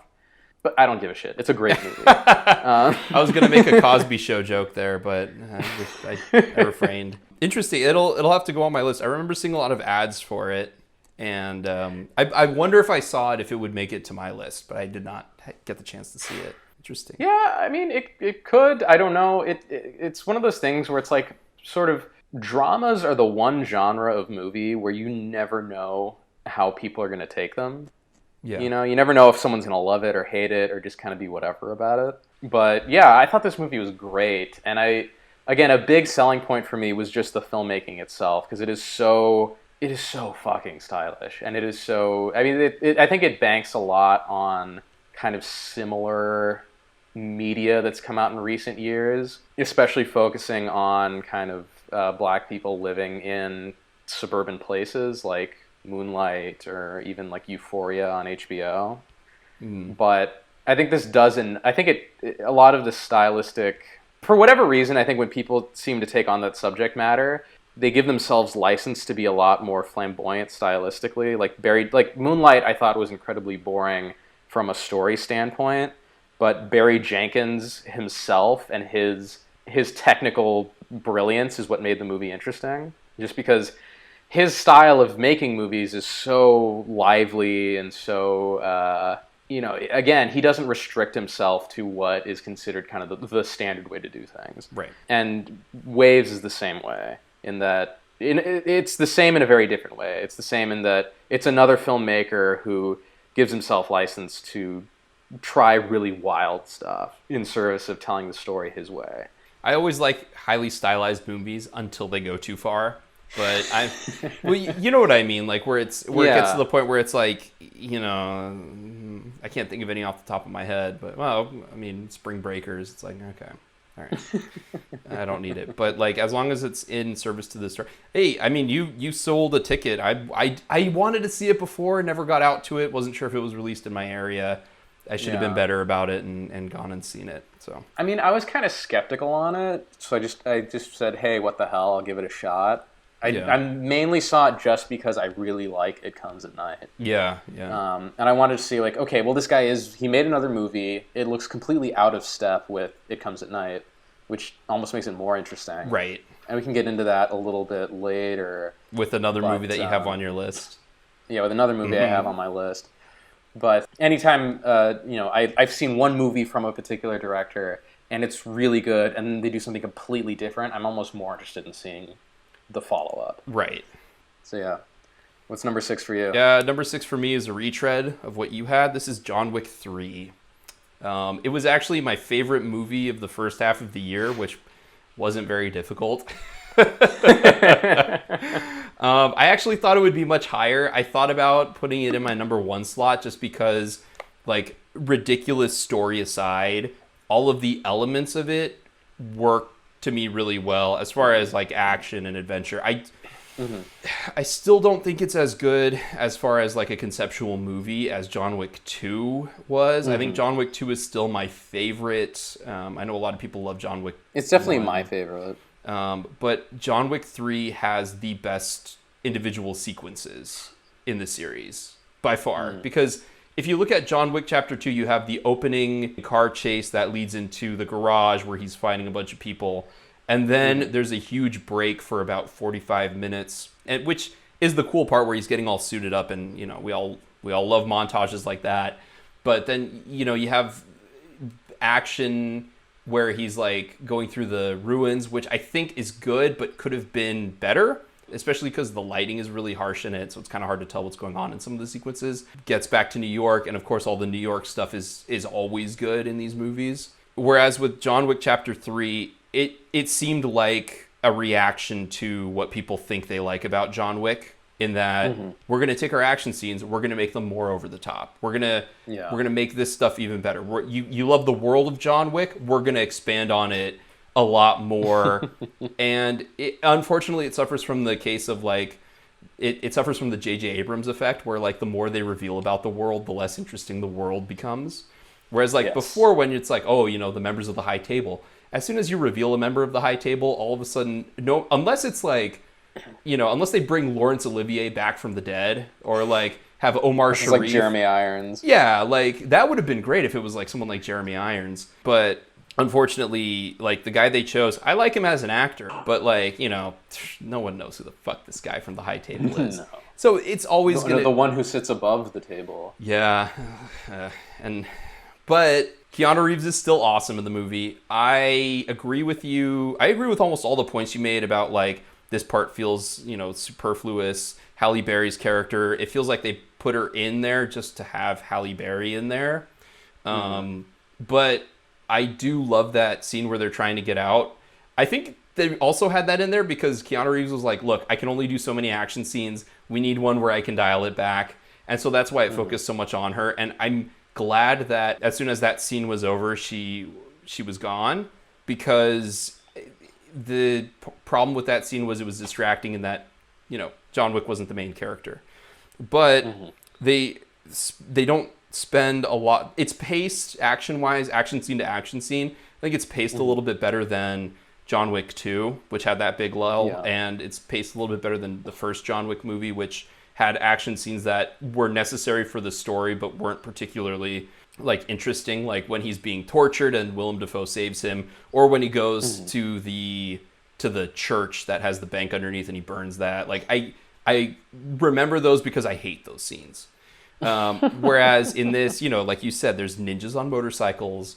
They have the most creative fight scenes as well, even though I don't think it's the best shot movie. I think John Wick Chapter 2 is better shot, but it's still really fun, and I can kind of ignore a lot of the plot problems and just kind of sit back and enjoy it. With that said, now that we're going on to John Wick 4, it makes me think of the Death Wish franchise, a franchise which I never watched, but thought that by the time they get to number 4, it felt excessive. So I'm very nervous about Chapter 4. Whatever it ends up being. And I think you did say it best. It feels like a young adult series where they're like, oh, Chapter 1 is tight, Chapter 2 is tight, and we're going to split Chapter 3 into 2 movies. Yeah, so exactly. It's been young adulted. So, but it's still, still enough technical marvel in the movie that I think it's... I mean, a dog runs up a fucking wall, and it's not a digital dog. So... And then I feel, as a quick side note, I feel bad for the poor bastard who had to remove Keanu Reeves' left ring finger in every scene where his left hand is in. Like, that's just... Oh my gosh. Imagine doing that for an entire movie now. That poor bastard. All right, I have to... Yeah, that sounds pretty painful. So, on to number 5 then? On to number 5. All right, so for me, number 5 is Ad Astra. Okay. I figured it would make your list. Yeah, oh, totally. I love that movie. Yeah, I mean, I think I talked about it to death on our podcast about it, which if you haven't heard, you should totally download on iTunes. Like, comment, and subscribe. Right Wait, now. wrong thing. Yeah. But yeah, download it, leave a comment. Very nice intro to plug. Yeah, exactly. But yeah, Ad Astra is fantastic. And yeah, it was a very clear number 5, I think, for me. What about you? My number 5 is Knives Out. I've seen it twice now. Really? Yeah. Wow. Yeah, it made... Okay, so why do you love it so much? I don't... It's just a movie that I really like. I like the tone of it. I like the texture. I like the feel. I like all of the actors. I think doing kind of their best maybe comedic work. Like, I think, for example, Don Johnson does a really good job in the movie. There's obviously a couple of actors that I feel like, it would have been nice to see them, or, I wish they kind of played it differently. But I love how corny Daniel Craig is and how much of like a pompous buffoon he is. Like, he goes on this tangent about like donut holes and like the donut hole is actually whole, but now there's a hole in the donut hole. And so I know that a lot of the comedy kind of fell flat for you, but I enjoyed a lot of that. I enjoyed the fact that... Well, the donut hole line is one of the bits of comedy that I did really like. Yeah. It was weird. The second time I saw it, like, I was kind of leading the laughter because, like, as soon as a joke would be said, I was like, oh, yeah, that's funny. So, like, there were a lot of little moments like that I think stand out. I like the fact that I like good mystery movies that upon rewatching it reveals something new. And early on, like, if you're paying attention to the movie, like apparently I wasn't, He even says that Ana de Armas's character is the hole in the center of this circle, and she's represented like that as being the only person who's shot with her face in the center of the hole, and how that works in the movie as like she needs to reveal something. She is the key that we need. We just need to wait for her to reveal it. So it's really cleverly done. I like Steve Yeldon's cinematography. I don't know. I just really liked it. It was a fun throwback type movie. Daniel Craig was hilarious in it throughout. And I, kind of like in Logan Lucky, how Daniel Craig is kind of being a cornball throughout the whole movie. Like it's just a lot of fun to see Daniel Craig being a cornball. Okay. We were fast on our number 5s. Let's go to number 4. Yeah. My number 4 is going to be controversial. I know. I already know it's going to be controversial. Yep. Okay. Well, what the hell did you pick? Like The King or something? All right. Number 4 for me is Marriage Story. Nice pull. So yeah, Marriage Story was probably the pleasant surprise of the year.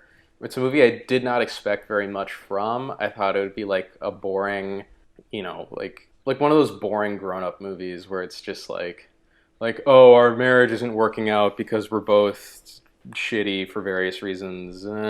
Sad. But it's actually really good. It's really, really good. It is. I love like the opening and how it starts off with them like reading their letters of like what they like about each other, and then it like undercuts that where they're in their like couples therapy or whatever, or the divorce. I don't know if it's couples therapy or like arbitration or something. And then Scarlett Johansson's like, well, I don't want to read what I wrote. It's gonna sound stupid, even though we just heard it right now. And I also like how those letters come back into play at the end. I love all of the extended just monologues and dialogues that everyone has throughout the movie. The performances are great. And I like kind of the way that a lot of the very serious stuff is played in a sort of tragicomic way. Adam Driver, I think, definitely steals the show, though. It's weird to think that him and Scarlett Johansson are the same age. I think he's a year older than her.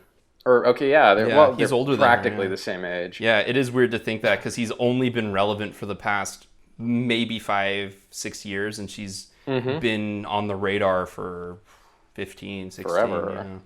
Yeah. It's interesting, like, how many shots it takes at LA while continually glamorizing New York City. Yeah. Which, if there's anything... The one connection... The few connections I've been able to make across the Noah Baumbach movies I have seen are that they always seem to be about like artist types. They always seem to be about New York, and they glamorize New York at the expense of every other place on Earth. Is he a New Yorker? Because I know the Adam Driver character was inspired by him, and the Scarlett Johansson character was inspired by Jennifer Jason Leigh. Yeah. I mean, I would assume he's a New Yorker because The Squid and the Whale takes place in New York. Frances Ha takes place in New York. And, this is about New Yorkers in Los Angeles. I really like the dynamic between, Scarlett Johansson and Adam Driver and then their divorce lawyers.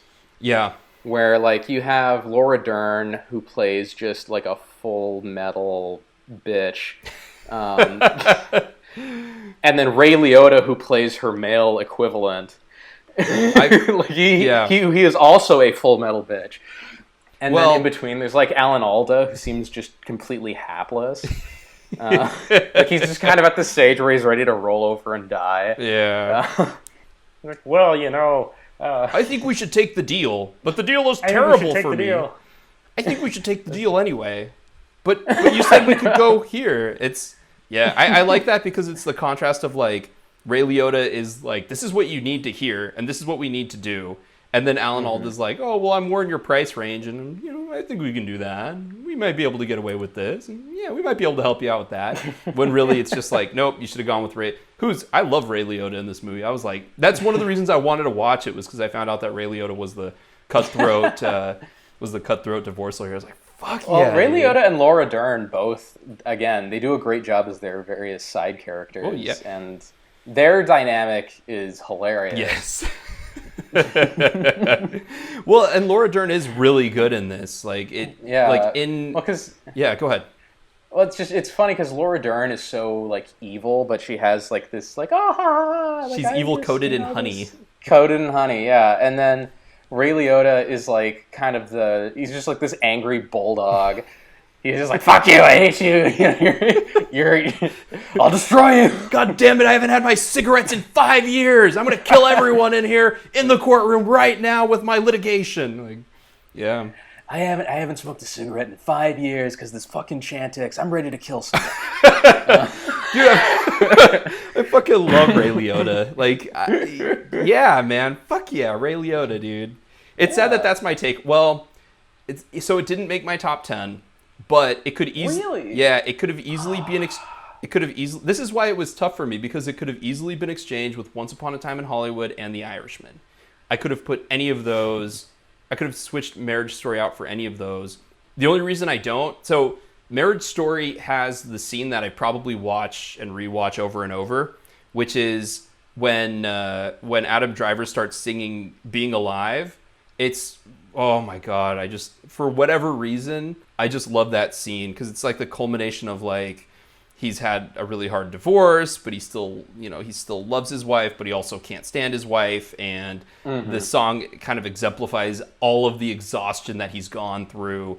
And it's one of those things where it's like they probably could have put a Creative Commons stamp on that because they're like, fair use. Like, well, we're reinterpreting this song in a new dimension.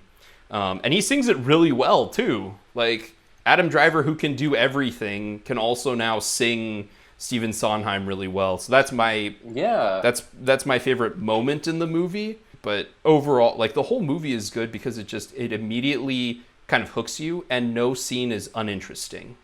Which is really hard to do. Even though most of the movie is shot pretty basically. There's not a lot of complex camera movements. It feels almost like it's shot like a Woody Allen movie.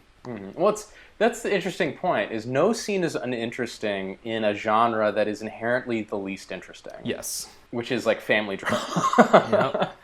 If there's one part I don't like, it's when the inspector comes over, the family counselor or whatever comes over. Oh, and he has to make the dinner.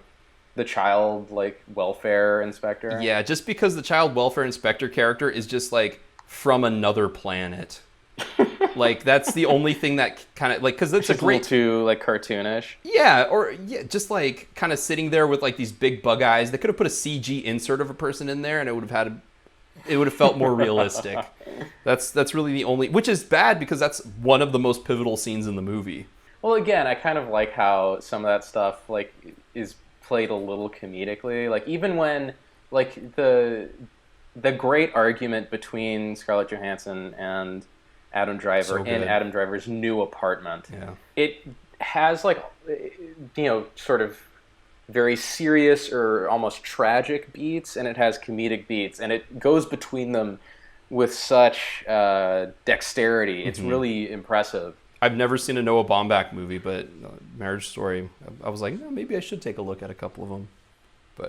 But I don't know, man. If he's anything like his Adam Driver character, it just seems a little too pretentious for me. Which is bad because, well, you'll see going on pretentious. What was I going to say? I think it's also interesting how throughout the movie, all of the characters have like this well-developed internal psychology that they're then completely unable to communicate to anybody else in their life. Like, Scarlett Johansson has these very clear wants and very clear things that she is pissed about or that she feels hurt about. And Adam Driver, on the opposite end, has very clear wants, very clear things that he's upset about or is hurt about. And they cannot get any of those across to each other. And then you have kind of adding to this social confusion is Laura Dern, who's very like, oh yeah, I'm here to help. I'm here to make this as easy as possible. But she's just trying to like fuck everybody over. Yeah. And essentially bury Adam Driver out of her own kind of like just hatred of men in general.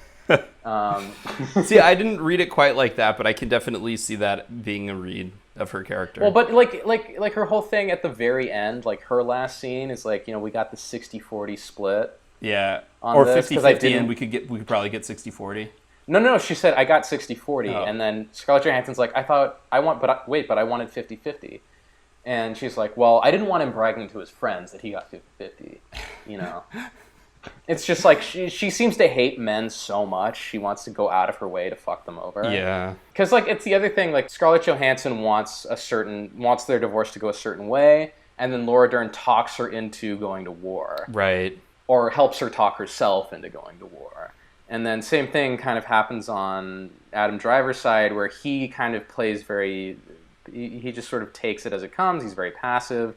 You know, he brings in Alan Alda, who is just kind of a limp fish. And then at a certain point, after being sort of twisted around enough, he's like, you know what, fuck it. I'm getting Ray Liotta. Mm-hmm.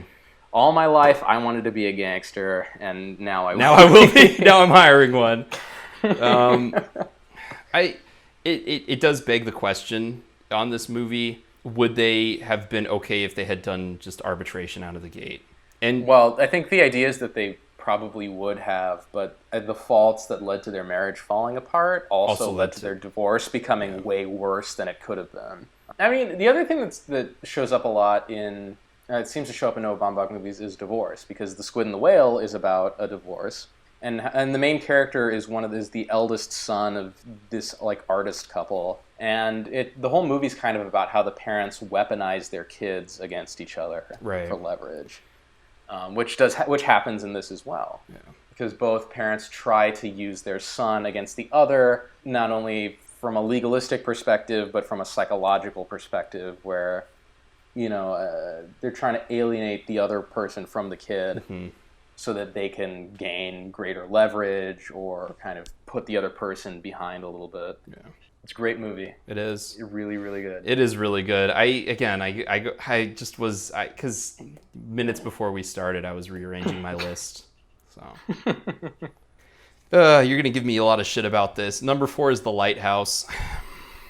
Aw, man. Yeah, it dropped. So I will say I liked Parasite better than The Lighthouse. Yeah, I remember that. The Lighthouse and my number 3 movie are also really close together. They're really... It's almost like 2, 3, and 4 can be interchanged for me at any given time or any given time. Mm-hmm. And it's just... I don't know what it is. I don't know why, but like I really like The Lighthouse, but I haven't had the desire to go back and like delve back into it. Whereas like with Parasite and my number 3 movie, I'm constantly thinking about them and constantly analyzing them. The one thing I'll say is that if The Lighthouse had a chance at winning Best Cinematography, I don't think it's going to win it anymore. No, not with 1917. Not with 1917. But it's still amazing. It's still such a unique movie, and it's such an incredible experience. Especially that ending is just amazing. But but it's so good, but it's also just a little bit not quite my thing enough that it kind of dropped a couple of spaces. Yeah, I know. That hurts, man. I know. Especially when we get into 3, 2, and 1, you're gonna be like, the fuck is wrong with you, Matt? I already know it. All right. You want to go with number 3? Number 3? Yeah. Yeah. Number 3 for me is Parasite. Okay. I've sung Parasite's praises, I think, twice when I said on What Have You Been Watching Lately, and then when we actually reviewed it on the podcast. Yeah. But, I love Bong Joon-ho. I don't think this is his best movie, but it's still excellent. It literally does everything. It's every genre. And it does all of the genres very well. Yeah. So, yeah, what about you? Number 3 on my list is Little Women. I know. What? Yeah. It's really good. Okay. I mean... Which is weird after you shit-talked Greta Gerwig earlier. I know. I knew I'd be getting it. But at the same time, quickly, as an aside, I saw a tweet that really made me laugh hard about Greta Gerwig's movies, and they said, oh, maybe in her next movie she'll confront her biggest fear, black people. Oh, come on. But do you have any idea how many white filmmakers? I know. It's really bad. It's really bad to attack her on that. But it was a pleasant surprise because I figured it was going to be a lot like Lady Bird, which was Lady Bird was well done but amateurly executed. I didn't think there was anything amazing about the cinematography. I didn't think there was anything amazing about any of the choices she made in editing. Hot take. I straight up don't like Lady Bird. Oh, really? I didn't. I thought it was boring. I struggled to get through it. I thought the reason I liked it was because I think if you're younger, you relate more to the Saoirse Ronan character, but if you're any bit older, you completely relate to the mother. And it felt really honest. Lady Bird felt really honest, which I really liked. Little Women goes full on, like, she plays around with a bunch of different things that I didn't think she was going to. It's told in a non-linear way. All of the performances are really good, yes, including ass-faced Timothée Chalamet, who plays a rich asshole. And guess what? He's pretty good at playing a rich asshole, I guess. So, luckily, he doesn't have to do that much. Like, he doesn't have to carry the movie that much. If if you like Saoirse Ronan, then she does a good job. But if you don't like Saoirse Ronan, then you can probably stay away. Did you end up? Did you see Atonement? No. Okay, so in Atonement, Saoirse Ronan's character is like a little girl who writes plays for her friends that they perform, and in Little Women, she writes plays for her friends to perform. But there's a nice circularity about the movie and about the context of the novel in general, in the sense of, like, Saoirse Ronan's character is the character in Little Women, and she writes a book that's ultimately titled Little Women, but she has to use a nom de plume on it, and so the nom de plume she uses is Louisa May Alcott, and there's a note in there where the publisher is like, oh, well, we need her to end up with a guy, which was a big controversy at the time. She didn't want to have the main character end up with a man at the end. So they even have a little bit of that in there where she's like, fine, well, what if I write it like this? And it goes into that. And then it's just really well executed. And, like, you know, Florence Pugh's, I believe that's how you pronounce her name, because that's how I've been pronouncing it. Yeah. Her stock. I think it's Pugh. Yeah. She's, like, huge right now. And she almost steals the show in the movie. There's this really weird moment where 24-year-old Florence Pugh has to pretend like she's 13-year-old.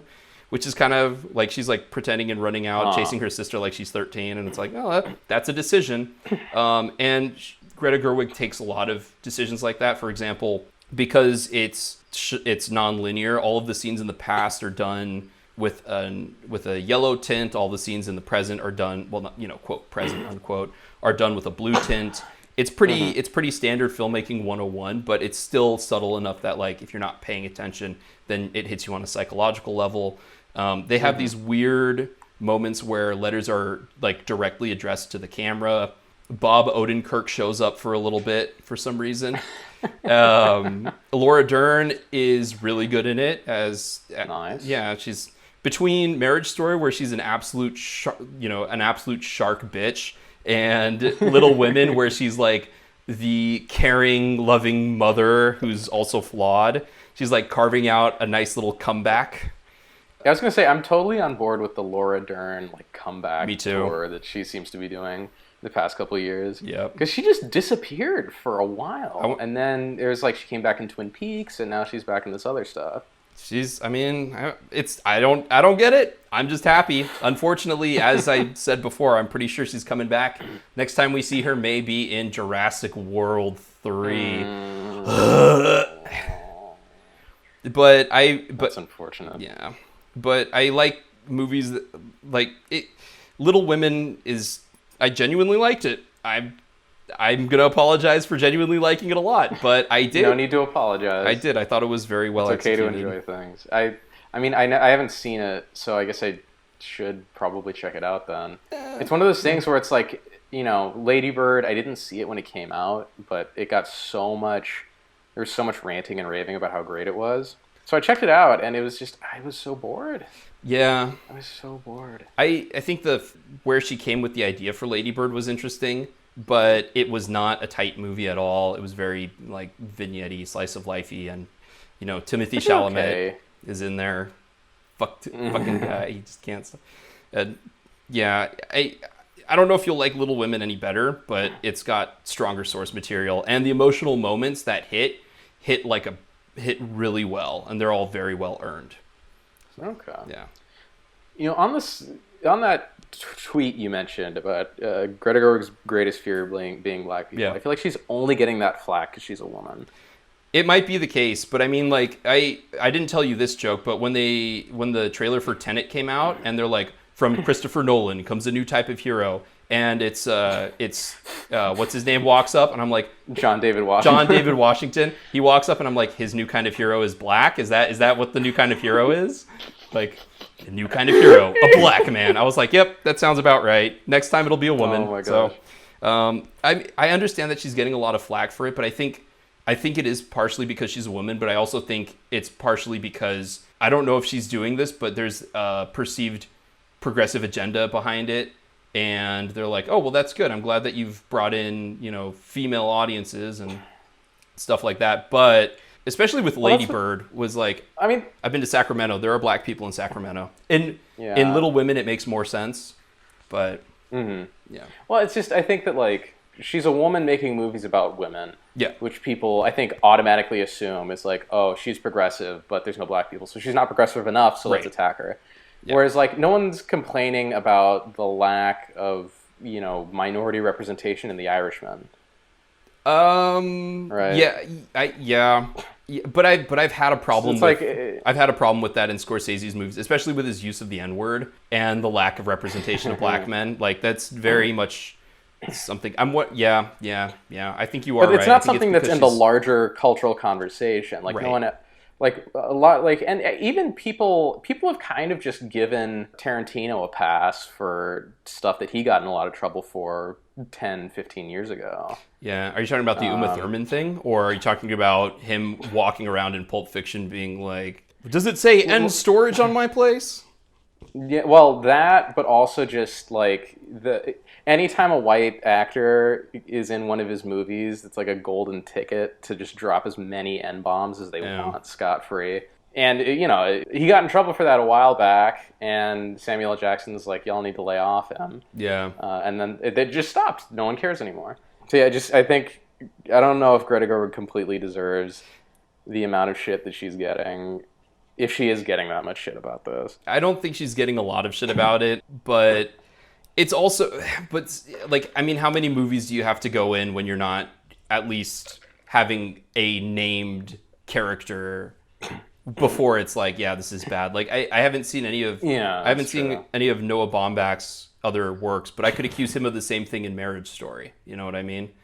Oh, I think you could accuse him of that in his entire oeuvre. I don't think there's a black person to be found. Yeah, and but again, he's not getting any shit about it, and he should be, because he and Greta Gerwig are a thing, so he should be getting fucked about it. But anyway, and also all of Noah Baumbach's movies are set in New York, and yeah. Oh wait, yeah, there are no black people in New York. New York, you're a fucking liar. Yeah, I know That's why, because, like, I'll go down my list. Like, yeah, you're right. With The Irishman, it would be not, it's not a thing. But then, like, you got John Wick 3, which is like, in John Wick 2, you had Common, and then in John Wick 3, you had Halle Berry. So they're just getting one person to check off as many as they can at a time. Oh, fuck. I will say this. I didn't talk enough about John Wick when we were talking about number 6 like, seeing somebody get their throat slit open by a sword embedded in a piece of glass is still probably tops for the best way to go out on movies. Anyway.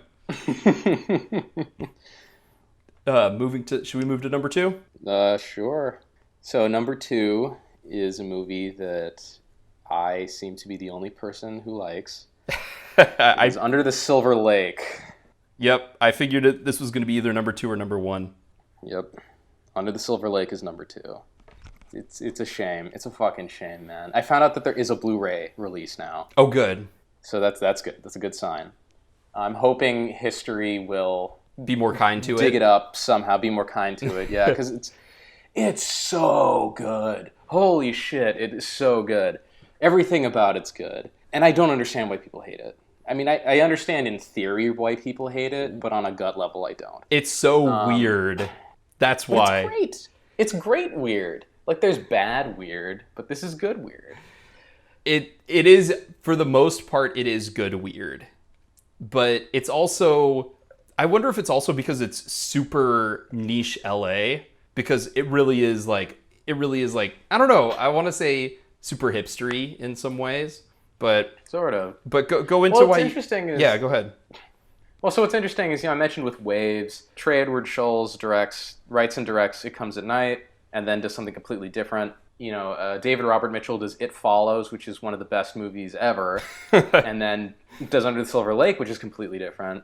And it's also weird because David Robert Mitchell is like a Michigan guy, so all his previous movies are very much about like Detroit.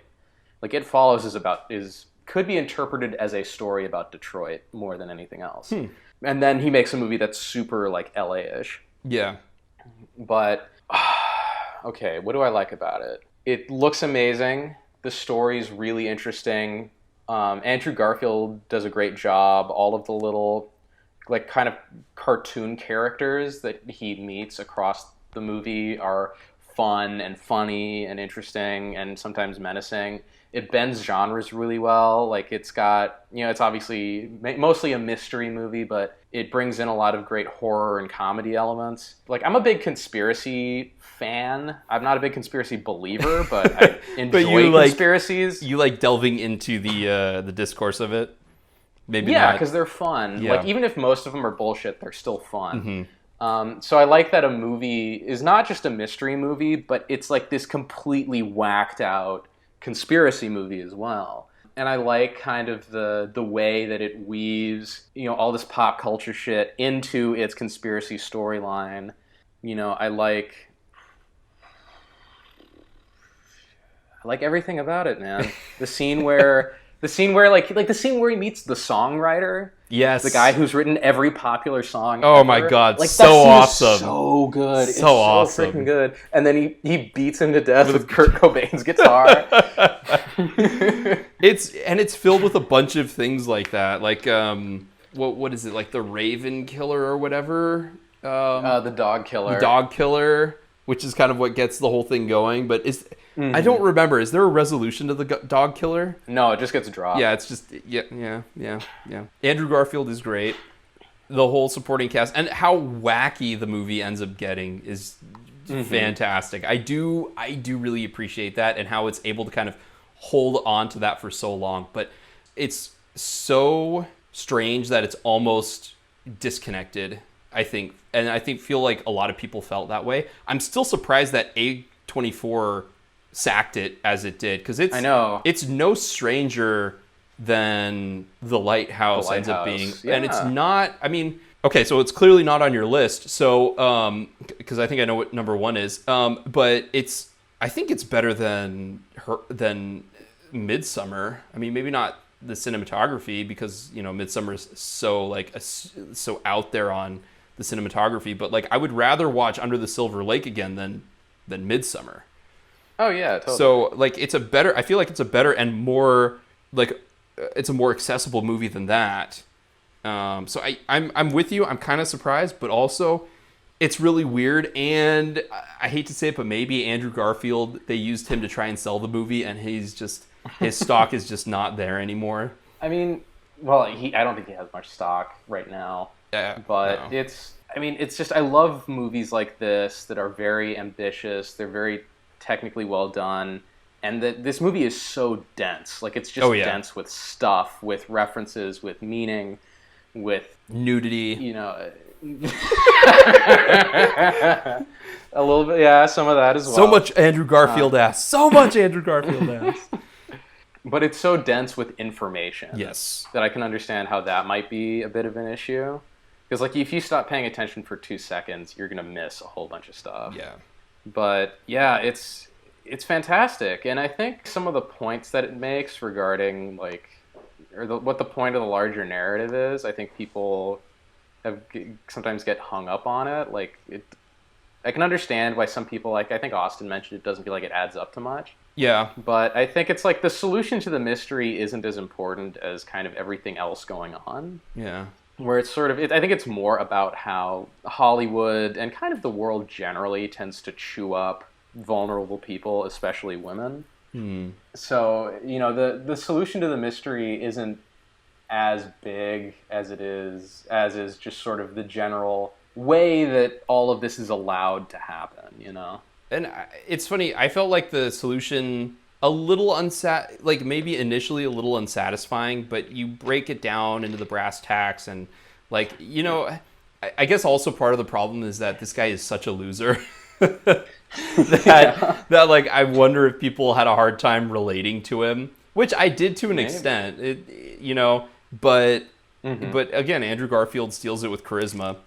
But it is such a weird conclusion to an ending, and it's kind of just, it's not even bittersweet, it's just kind of bitter, where it's like he's been chasing this thing for so long, and the ultimate answer is like a bit underwhelming, and then they have that conversation and it's just heartbreaking. It's just like, oh man, it's really such good, a good though. moment. Like, it's really well done. But I think that's like the movie in a nutshell, where it's so weird, so bitter, but then also so heartbreaking. Yeah. It's really good. It really is. Also, props for great use of "What's the Frequency, Kenneth." I don't remember that line in there. There's like that. There's the scene where there's like the mausoleum, like underground dance party where all the tables are like headstones of famous celebrities, and like Andrew Garfield gets high out of his mind, and it starts playing "What's the Frequency, Kenneth." I forgot about that scene. Yeah, it's great. Where's Jesus? Right? Where's Jesus? Hey man, someone just gives me the songs, all right? Oh fuck, dude. It is such, the movie's awesome. It is so good. It's such a great layered movie.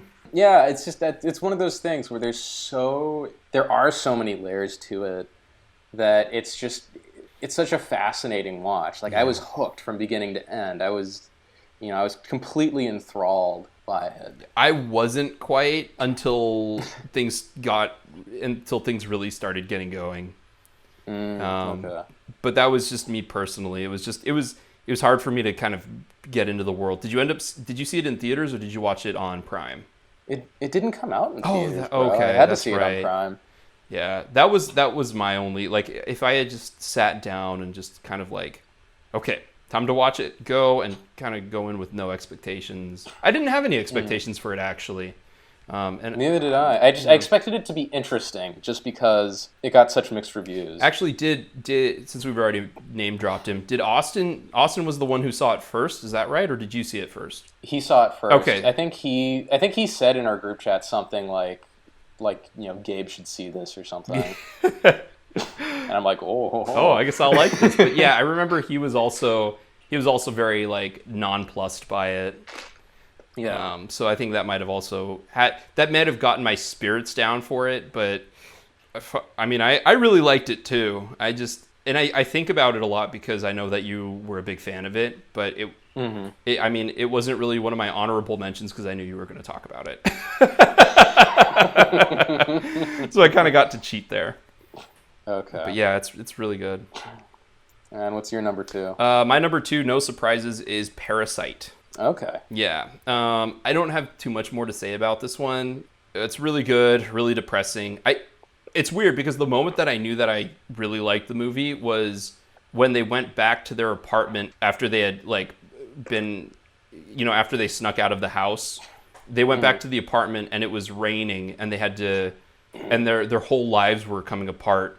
And just the idea that the whole movie's genre can change on a dime like that. Yeah. That's what kind of solidified it for me. And then when when they're at the party and everyone's kind of set up for the party and everything, and the guy comes out of the bunker and starts trying to attack he attacks the main character's family, but the rich family thinks that he's attacking them, and all of that stuff just like also really amazingly executed. And it just when guy from Snowpiercer just cuts down the head of the family, it just like I totally understood where he was coming from. I understood everything that brought him to that point, and it's just such it was just such like a beautiful moment, even though he's murdering a guy. I guess that says something about me, but I think about the movie a lot, and that's why it's so high on the list, because I constantly think about how they made the movie, how they how they executed it, the screenplay of it, which you can find for free online. You can download the screenplay online if you want to read. In English? In English, yeah. Which probably not as good as watching it take place, but Parasite's just amazing. It's number 2. So number 1. Wait, what are your honorable mentions? Okay, honorable mentions, they're all kind of interchangeable in some ways. Honorable mentions are like The Irishman, Once Upon a Time in Hollywood, Midsummer, Dragged Across Concrete. Yeah, I didn't see Dragged Across Concrete. The Nightingale is really good, but just barely missed the list. Which one's The Nightingale? That's not the Goldfinch, right? No, The Nightingale, you know Jennifer Kent? She's that Australian lady who did The Babadook. No, I didn't see The Well, Babadook. this is her follow-up. It's the most depressing movie ever made, as all Australian movies are. It's hard to watch. It's truly hard to watch. But it's really good. It's very sad, and it's very beautiful in a lot of ways, strangely enough. But it's basically an Irish convict in, like 1800s Australia. Her family is killed by British army people, and she's raped like Jesus. Oh, God. An insane number of times for the first 30 minutes of the movie. Oh. And then goes on this Australia trotting adventure with a Aboriginal guide to wreak violent and horrible revenge on everyone. So it's I Spit on Your Grave, Australian style? Kind of, yeah. Except it's a lot more than that, because it gets into a lot of kind of how the British settlers interacted with the natives and just sort of the environment in general. Okay. And it's about kind of their contrasting ways of life and their contrasting values. Again, it's rough. It's really rough. But it's very well made and very poignant as well. Is it? And it's not like, I think you could accuse it of being overly indulgent in all of the horror that goes on, but it does have its kind of moments of redemption in a way. Okay. But the fact that that's ambiguous does that detract from like it feeling very satisfying as a movie at all? Or were you thoroughly it made your honorable mention, so it's got to be up there in like a Witness or something. Yeah, it's like a high Witness, okay, low shiny and chrome, that kind of territory. Yeah, but it's not something you like to revisit. I would never revisit it. Well, it is like I said, it's hard to watch. Yeah. Like it really is. It's tough. It's tough. Yeah. So one time watching it is enough, I think. Gotcha. Any other honorable mentions? Nope. I was a big fan. So some that we've already covered: Uncut Gems, Ad Astra, Marriage Story. As you know, those are kind of interchangeable with my 9 and 10 slot. Okay. I wanted to point out, because I really liked Booksmart, which is, I guess it's kind of weird because Booksmart's kind of like a female version of Superbad, but that's what everyone says. Yeah. There's a couple of differences. I think it's a lot more. It's shot a lot more competently than Superbad, and then, well, because there's this great moment near the end of Act 2 where it's just this one long take of the two friends arguing, and the take itself is amazing because it starts off as like, they start shouting at this party, and then everyone kind of turns slowly and realizes they're all arguing, and then they all pull out their phones and start recording it, and it just keeps going and going and going. And they drop the sound out, just show them going at it and arguing and arguing and arguing, and it's like that moment stands out in the movie. They have fun with stop motion animation and relating it to Barbie, because the plot of it is that these two characters, one of them is this like overachieving, over the top, like Ruth Bader Ginsburg admiring, strong feminist, all I care about is getting into the best college character, who's played by I believe it's like Jonah Hill's sister or something. And then the other character is this also overachieving friend who's a lesbian.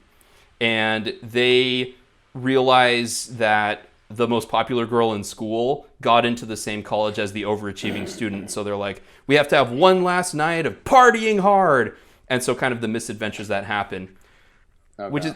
that's why it's kind of like Superbad.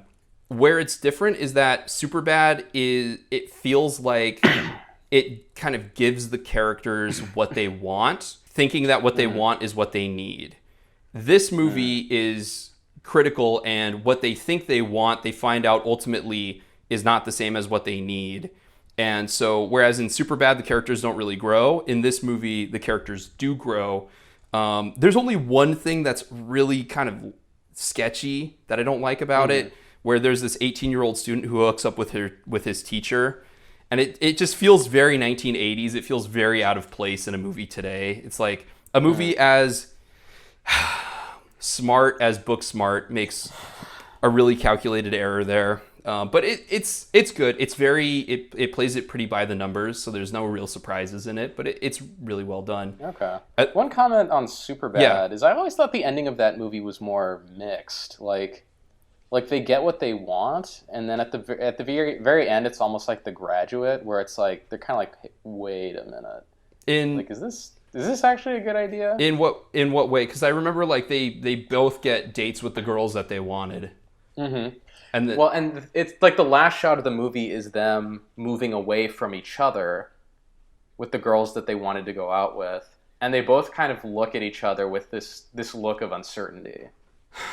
Huh. I saw Superbad once and I didn't love it. So I don't remember that happening. I just remember that they get the people that, they get the two girls that they really want. And then it kind of ended there. And I was always kind of like, that happened. And then like the stuff with McLovin where they're like the two worst cops ever. And they kind of just let him off the hook. It's like, like it feels like it feels like it happens in an abstract world where, the main characters get to basically do whatever they want and there's no real consequences. That's how I read the movie. Whereas in Booksmart, it's like very real consequences to everything that happens. So interesting. And then the other one I saw was The Farewell, which is really good because it's a slice of how another culture deals with how doctors and culture are different in China than they are in America. And it's kind of slow and meandering, but it's still done really well. All right, what's your number? Well, can I predict your number one? Sure. Lighthouse? Yes. Nailed it, sir. I knew it was either going to be that or Under the Silver Lake. Yeah, Lighthouse is number one. It's so good, especially the ending, but everything about it is great. I love it to death. I saw it twice in the same week. That's right, you did. Yeah, I'm starting to run out of like superlatives for it, but it is just so freaking good. It is. It's amazing. It's an amazing movie. It really is. The performances are great, really is. Especially because it's only the two of them. Mm-hmm. The framing is great. It's such a great callback to old movies, but like reinforced by new information. Yeah, that's great. All right. What's your number one? My number one is 1917. Wow. Yeah. Really? Yep. I went full on pretentious. Full on white boy pretentious. And I'm even aware, even while I was watching it, of one major criticism of it that I want to get out of the way immediately, which is movies about World War I, which is a conflict that neither side was necessarily correct in, should almost always balance both perspectives. And in 1917, all of the German soldiers are basically Nazis before they're Nazis for the heroes to gun down. There's nothing redeemable about the Germans at all. Well, but you don't even see any Germans, really. Well, you see one major one who does a major act and kills them. And then in general, like... Well, yeah, but he seems to just be, like, panicking more than anything. Well, I wouldn't know. They didn't show it. And they also make it even more critical because, like, maybe it's one of those staples of war movies that anytime someone shows mercy to the enemy, they instantly have to die, because it happens all the time in war movies. But I thought that was kind of like that was a neat way to get rid of the character, and so that, you can have your nice Richard Madden cameo. But it was also just like there was nothing humanizing about Germany in that movie at all, except as fodder to either die or shoot out the main character. Now with that out of but like yeah, Dunkirk, you don't get a German perspective really on that either. but that's World War II. And in World War II, as we all know, fascism is bad. Or at least that's what I thought we all knew. So that's... Well, we thought... It's the thing we thought we knew, but apparently some folks disagree. Yeah. But like with Dunkirk, it's unbalanced. Because I was thinking about 1917 and how, in my mind, it's one of the best World War I movies. Because you have Paths of Glory, you've got War Horse... you've got I had like a list of them as I was watching the movie. Lawrence of Arabia, I guess, but that doesn't really count. But as you said before, on a technical level, 1917 is amazing. And as you know, I love movies that have simple plots but brilliant technical execution. Or you might not know. I love movies that have simple plots because it allows directors to really show off what they can do.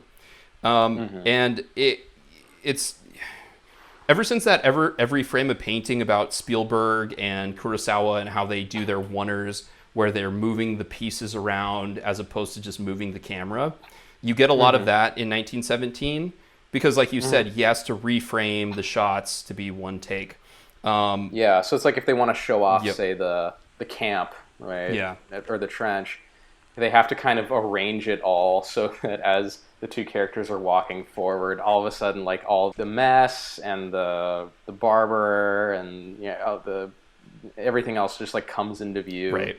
So you kind of get the tour in the background in a weird way of what's going on. Yeah. And I could tell where they had certain cuts, but there were a couple of places like I thought that there was like 8 cuts throughout the entire movie, and you could clearly delineate where the cuts were. I didn't realize it was supposed to be a pseudo one take, and I think they do it better in this movie than they did it even in Birdman, because in Birdman a couple of those wipes, like the framing of the characters is completely off, whereas in this movie, on the only time I could tell that there like a wipe occurred and something different happened was because there wasn't as much mud on their boots, or because the one, or like you pass behind a hill and then like the day is further along. Maybe sometimes, but I mean, I think the first, like, because they have when he hits his head, I think that first chunk of the movie is supposed to take place in real time, which is why I didn't think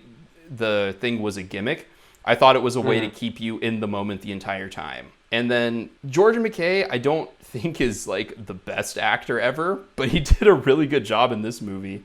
Like I think he did a good enough job. I think I like you said, I like all the cameos. I think Richard Madden's was my favorite because I completely felt all of the emotion that he was going through, just thinking of like, and it's because, I have an older brother, so like I understood why.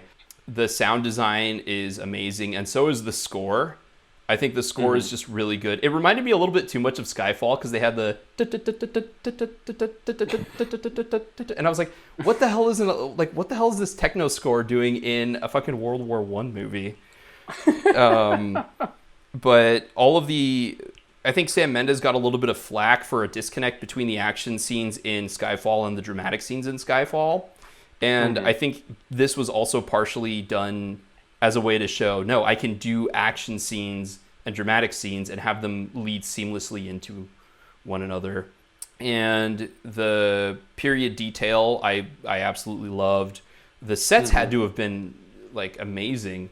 And unlike some movies where I love them on a technical level and not necessarily on a storytelling level, but I'll watch it because I love the technical prowess of it, this movie, I just really all around 100% love. I think all of it, instead of the movie having elements in it that one overshadows the other, in this movie, every single element makes the whole product stronger. Yeah, I would agree with that. Like, I think the technical virtuosity mixes with the story really well, which I think I mentioned before. Like, it's, it enhances the story. It does. It enhances the story. Might otherwise be, and the story might otherwise be a little less interesting without those elements. Oh, definitely. Or it may not have the desired effect without those No, elements. definitely. And you mentioned earlier about how they had like these weird random talks as they were walking through the fields of like, you know, this or that. And I like that because it put me in in place with them. But it also like it was like, oh, we saw this in Saving Private Ryan when they were walking around bullshitting about like where Cap came from. Let's put stuff like that in this movie. So it's just also interesting because it feels like theater. It does. It in very a lot much of points. Very much so. Especially in the way that they had to move people around for staging and things like that. But by theater, I think I'm guessing you mean like how playwrights will have these long sections of dialogue that add to the story, but also don't really add to the story. That sort of thing, where it's subtly built into it. Well, it's in the sense that theater is dialogue, right? Like the dialogue is the paintbrush, and theater is the painting. Yeah, you know what I mean. So it's like this: the story is told through dialogue in theater, and so it's all just scenes of people talking. And you know, this movie, because it's like you can't do flashbacks, you can't be someplace else, you can't cross-cut, you can't do any of those things. You have to be right here, right now, with these two people in the moment. Right. So a lot of the storytelling legwork has to be done by their conversations, and that's what I mean. It felt like theater. Yeah. And it's never like very overt either. It's always like well-written dialogue where it seems to be about nothing, but it is giving you story information through subtext or whatever. Yeah, I agree. And I also like how it started with him waking up and it ended with him going back to sleep. That annoyed me a little bit.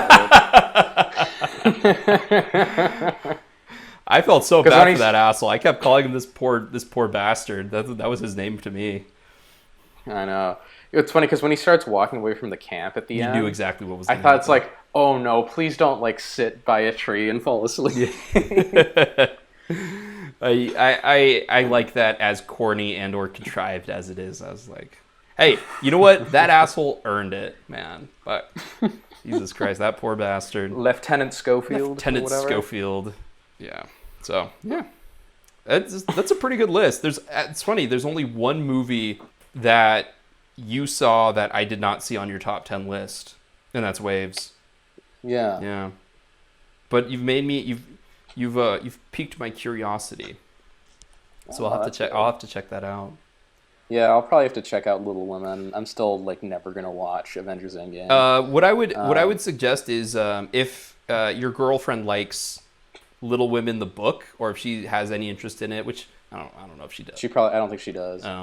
Well, that's how I got away with it. I was like, I know Aaliyah wants to see it, so I'll see it then. So, but I was curious because I mean, I have no shame about going to a theater to see a movie like Little Women. I just had no interest in it.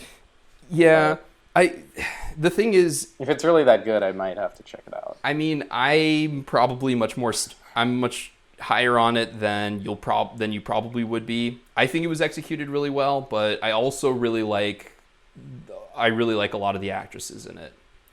I'm not saying that. I guess I am saying that it's a pretty perfect movie. Do you like them, or do you like them?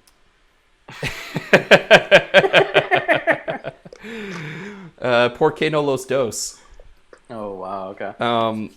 Well, okay, so like I don't think Emma Watson is the best actress. I think she needs to be in a project that she can shine in, and I think at her as a supporting character was a good choice, and also her American accent is really good. But yeah, it's. I've seen her play Americans before, and her accent's always been good. Yeah, like she's usually good when she has a good director, I think. And I think that Greta Gerwig is getting to the point where she's a good technical director. She's already a good like actor and performance director, but I think she's getting to the point where she's getting to be a better technical director because there's a lot of good technical aspects on Little Women and a lot of really good choices that I liked. So, yeah. Okay, cool. Well, shit, dude. That was 2019. What a weird year. Yeah, I was very disappointed with the year until like I started putting the list together. I'm like, you know what? There's been some really good movies, especially in the back half. Well, I'm not really surprised, but a lot of people have been saying that The Joker is good, and it's kind of funny that it didn't make either of our honorable mentions. Like, No, because it's like past the honorable mentions for me. It's like there's Us, there's Knives Out, and then after those maybe Joker. is Us worth watching? Yeah. Okay. It's entertaining. All right, I'll add it to my list. Yeah, I'm interested in seeing it. I just didn't see it at the time. That's where I need to be better as a film goer. I need to see the waves and the us's out there. It's not Greta Gerwig that has a problem. No, it's not.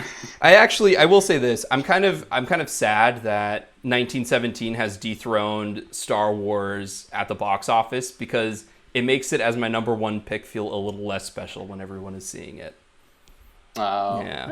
Well, I mean, I understand. It's that weird thing of like you want to have this like special thing. You're like, oh, I know what this is, but you don't. Mm-hmm. But at the same time, like, I always want people to see. Like, I don't want to be that guy who's like, well, my favorite movie of this year is some shit you never heard of. Like, I want everyone to see The Lighthouse. I want everyone to see Under the Silver Lake. I want those movies to make a shitload of money and to be really popular so that more movies like that can get made. Yeah. I mean, I tell everyone that they should see Parasite. Everyone. And The Lighthouse, actually. Dude, Parasite did fucking gangbusters. It made like 40 or 50 million just in the United States. I'm not surprised. I don't know. I think it just had really good word of mouth. Like, oh, totally. Like, yeah. I 100% believe that movie had good word of mouth. Like, when I saw it in the theater, that theater was packed. I think there were quite a few people in mine. I was surprised that it got wide released where I was living because it's a Korean drama. Like, well, I think that was partly due to the word of mouth. It was the fact definitely. that they rolled it out in limited release. All the theaters were packed to the gills, so it's like, well, screw it, let's try it wide release. Yeah, it made at least 130 million worldwide box office, which for a Korean drama is pretty dang good. Yeah. Oh man. 130 million on an $11 million budget. Oh God. I think they made back all of their money. I'd say that's pretty safe to say. The real question is, did The Lighthouse make back? I wonder if it was just released too soon. Oh, it did. It made 13 million on a 4 million budget. Oh my God, that thing was only 4 million. Yep. It's so weird because like you and Austin sang Robert Eggers' praises for The Witch, which I think is good, but it's not my favorite. Like, I understand why you guys both really like it. And so to me, like when he came out with The Lighthouse and he's got Defoe in it and he's got Pattinson in it, I'm like, I don't know, man, maybe he's taken the next step. Like maybe this is like the movie. And it's weird to think that like he's worked with people that like if you name drop Robert Eggers' name, apparently I don't even know how to say it. If you drop his name, which is no surprise, if you drop his name with like other filmmakers, they'd be like, who? And I'm like, I thought he kind of crested that like a little while ago, but I hope The Lighthouse makes a good bit more than just its budget back. I hope it can make. I hope so. I hope it has some legs. I mean, I think Robert Eggers is one of the premier filmmakers in the world right now. I mean, I think if there's any sort of rising star, like the person to watch for something big, it's him. Now that the Safdie brothers have kind of crossed into the mainstream. Well, the Safdie brothers, I think they've made it to a degree. Uncut Gems, I think, is a big sort of coming out party for those guys. Yeah. But also, like, for the Safdie brothers, Good Time is an amazing movie, and then their other movies are really good, but they're not like quite, they're not at that level. Yeah. Whereas Robert Eggers, both movies he's made have been absolutely incredible, I think. Yeah, I mean, they've been such a strong singular vision, which is well, and the Safdie brothers have that too, or maybe not a singular vision, but a dual vision. Right. But I think in terms of like up and comers who are gonna, people should watch out for, I would say if I had to pick one, I would say Robert Eggers is the guy. Yeah. Well, especially his next I'm just happy that he has a next project that he's pitching around now. So. Oh yeah. Yeah. Shit. You have anything else to say about this year before we put it in the books? this last year. About last year. Yeah. No, I hope 2020 is better. Although I can't think of anything that's coming out this year. I'm super excited for. No Time to Die? Other than Tenet.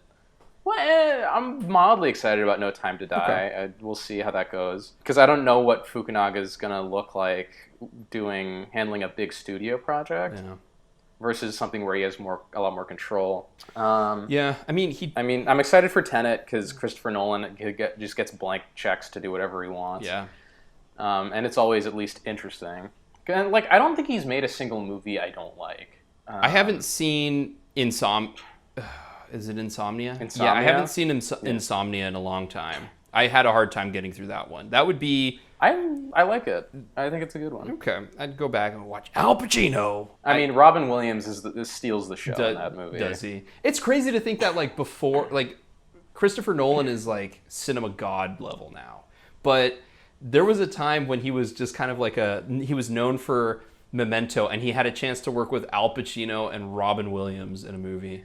Like, it's just weird that's, like, in addition to all of his plot, it's like that is one of the movies that he did starting out. And then, you know, he did Batman Begins and just Batman Begins, and Prestige, from and just there. insanity after that. But yeah. I'm excited. I'm interested in Tenet. Tenet seems kind of strange, but I'm interested in it, definitely. Well, and it's also interesting just because it plays into his central obsession with time. Yeah. You know? Yep. Because every single one of his movies, it's time. So now it's even more blatant in this. Yeah, if it wasn't blatant enough in Dunkirk, Memento, Inception. Well, I mean, all of them do, obviously. Like, I mean, even The Prestige to a degree. I didn't even think about it for the Batman movies, but there is an element of time. Like, Batman Begins plays a lot more with fluctuations of time because they go back and forward and stuff like that. But then even in The Dark Knight and Dark Knight Rises, there's elements of, like, the critical factor of timing, that sort of thing. So yeah. 3 months. So it's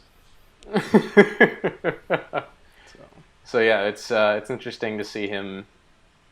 It's always interesting what he does. Yes, because he's, like I said, I don't think he's made a bad movie. Obviously, some of his movies are not as good as others, but I don't think he's made a bad one. Yeah, well, I think the one that you're thinking of is Interstellar.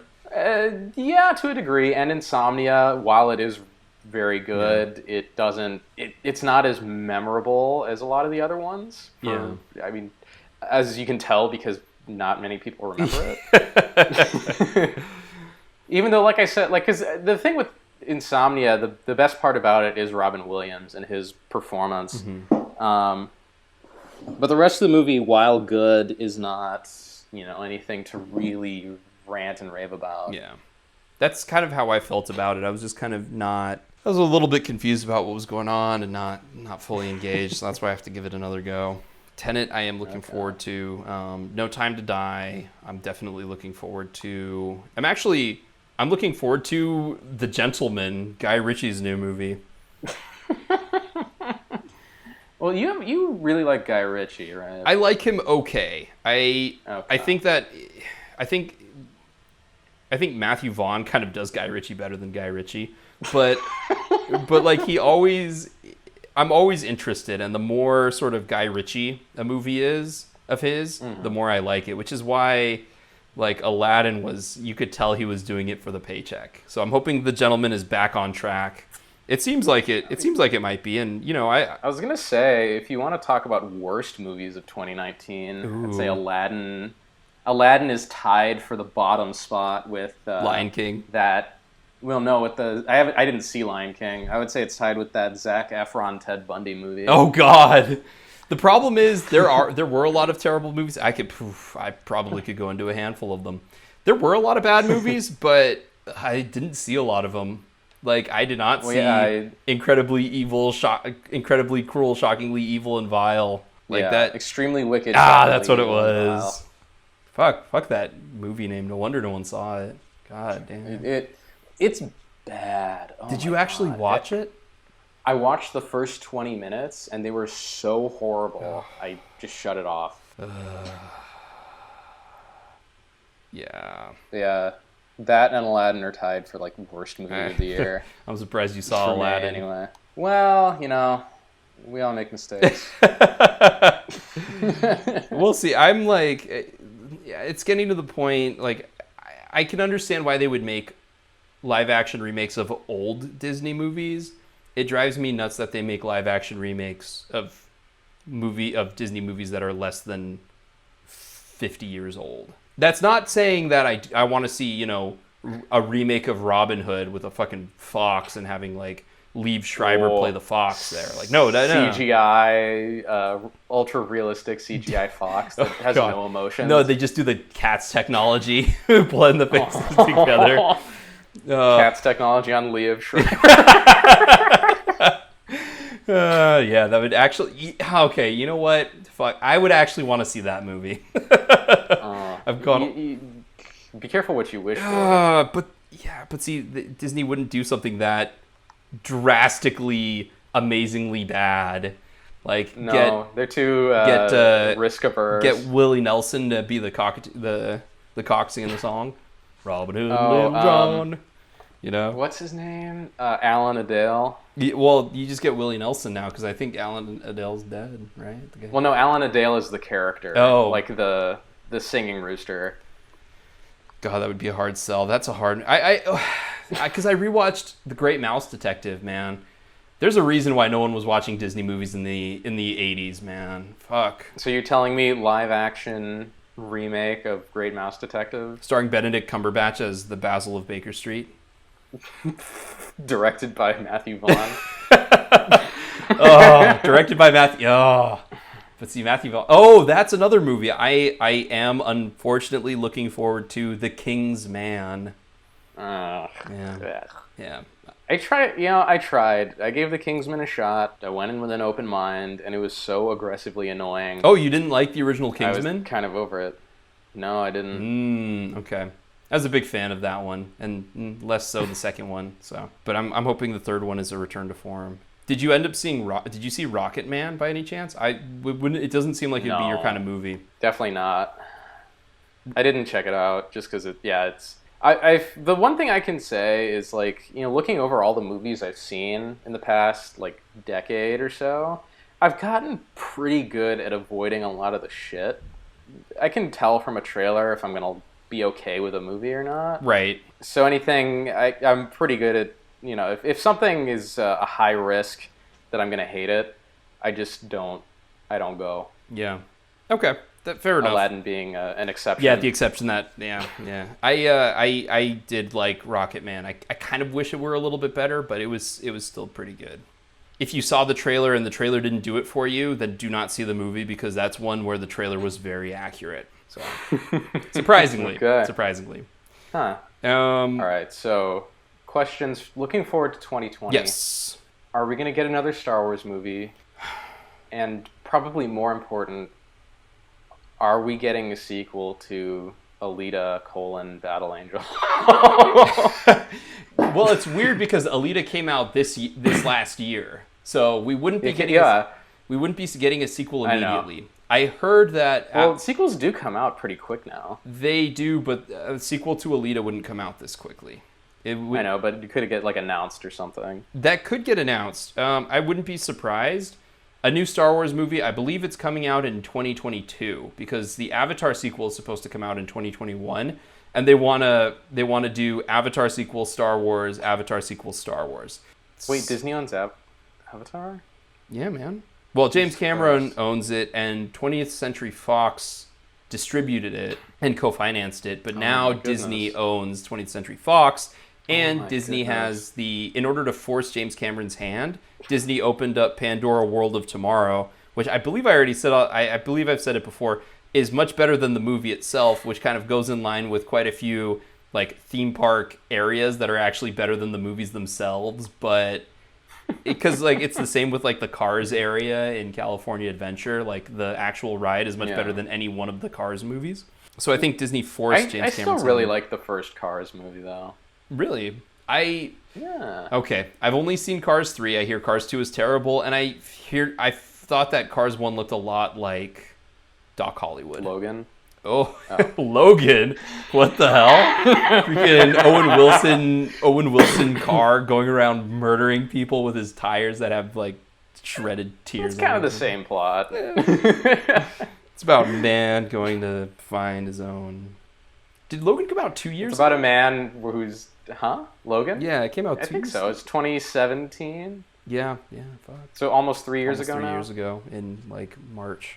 Yeah, Cars 3. Never saw it. I was kind of hoping like that for whatever reason they would just go completely off the reservation and make Cars 3 like this dark, gritty, like ultra realistic looking movie. Because like the teaser for Cars 3 makes it look like Lightning McQueen dies or something, and it also like the CGI animation looks a lot more photorealistic than earlier Pixar movies.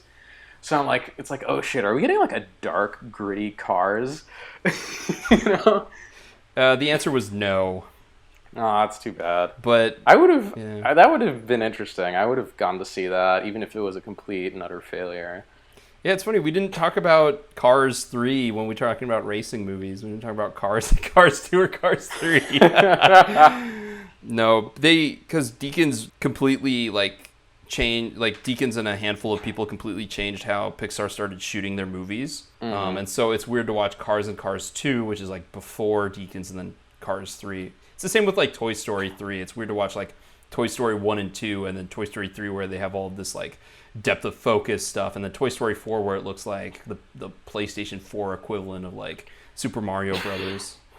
So Toy Story 4, is that movie any good? Yeah. That came out this year and I forgot that it existed. I know. I'm actually I kind of left off any animated films. Normally I try and find a spot for one of them.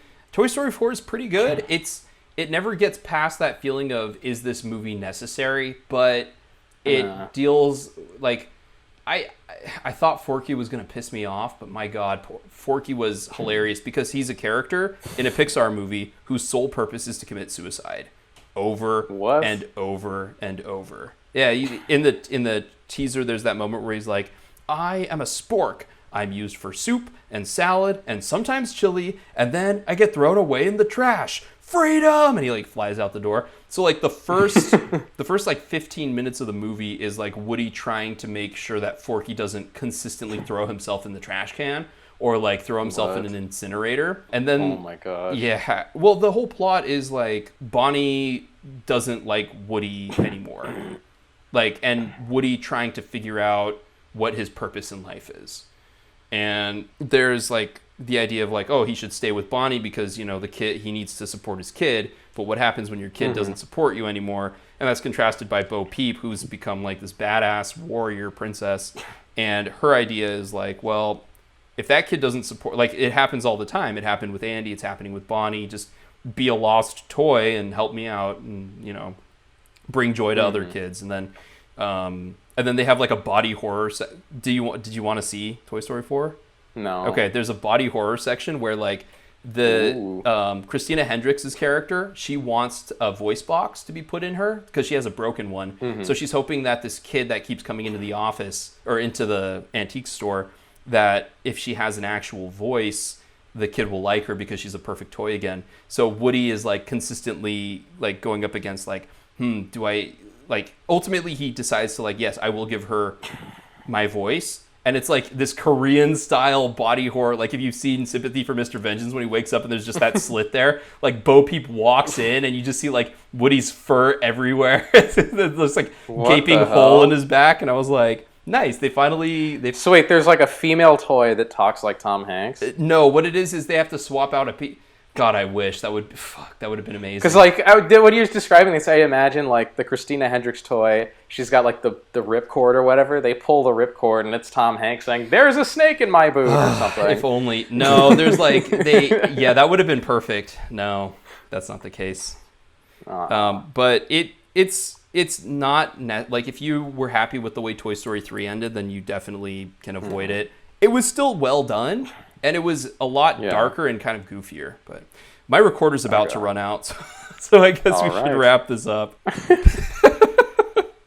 Sounds good to me. All right, man. Well, make sure to download the podcast on iTunes, like Gabe said earlier in the podcast. Leave us a comment or a review. We'd be happy. Be happy to respond to them. Like us on Facebook. Yes. Visit our website for articles and other junk. Yeah, we should. Should we post our top 10 as articles on the website? I'm gonna do that. Okay. Probably in conjunction with when this podcast gets released. All right, that works for me. And I put a short piece up about Burning. okay. It's a very fast read, but it's something. Nice. It's got lots of pretty pictures from the movie to hopefully convince people to go see it. Very good. And website, Facebook, SoundCloud, you can listen to it as well. Anything else? I think that's it. Well, that was 2019. We just threw it under the wheels. My name is Matthew.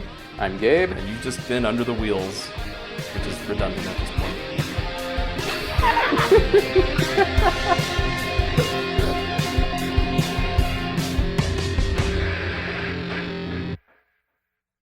What the hell, dude? My audio recorder went from 3 batteries to 1 battery. Oof. Motherfucker, dude. This piece of shit. Anyway. So what have you been watching lately? Finished.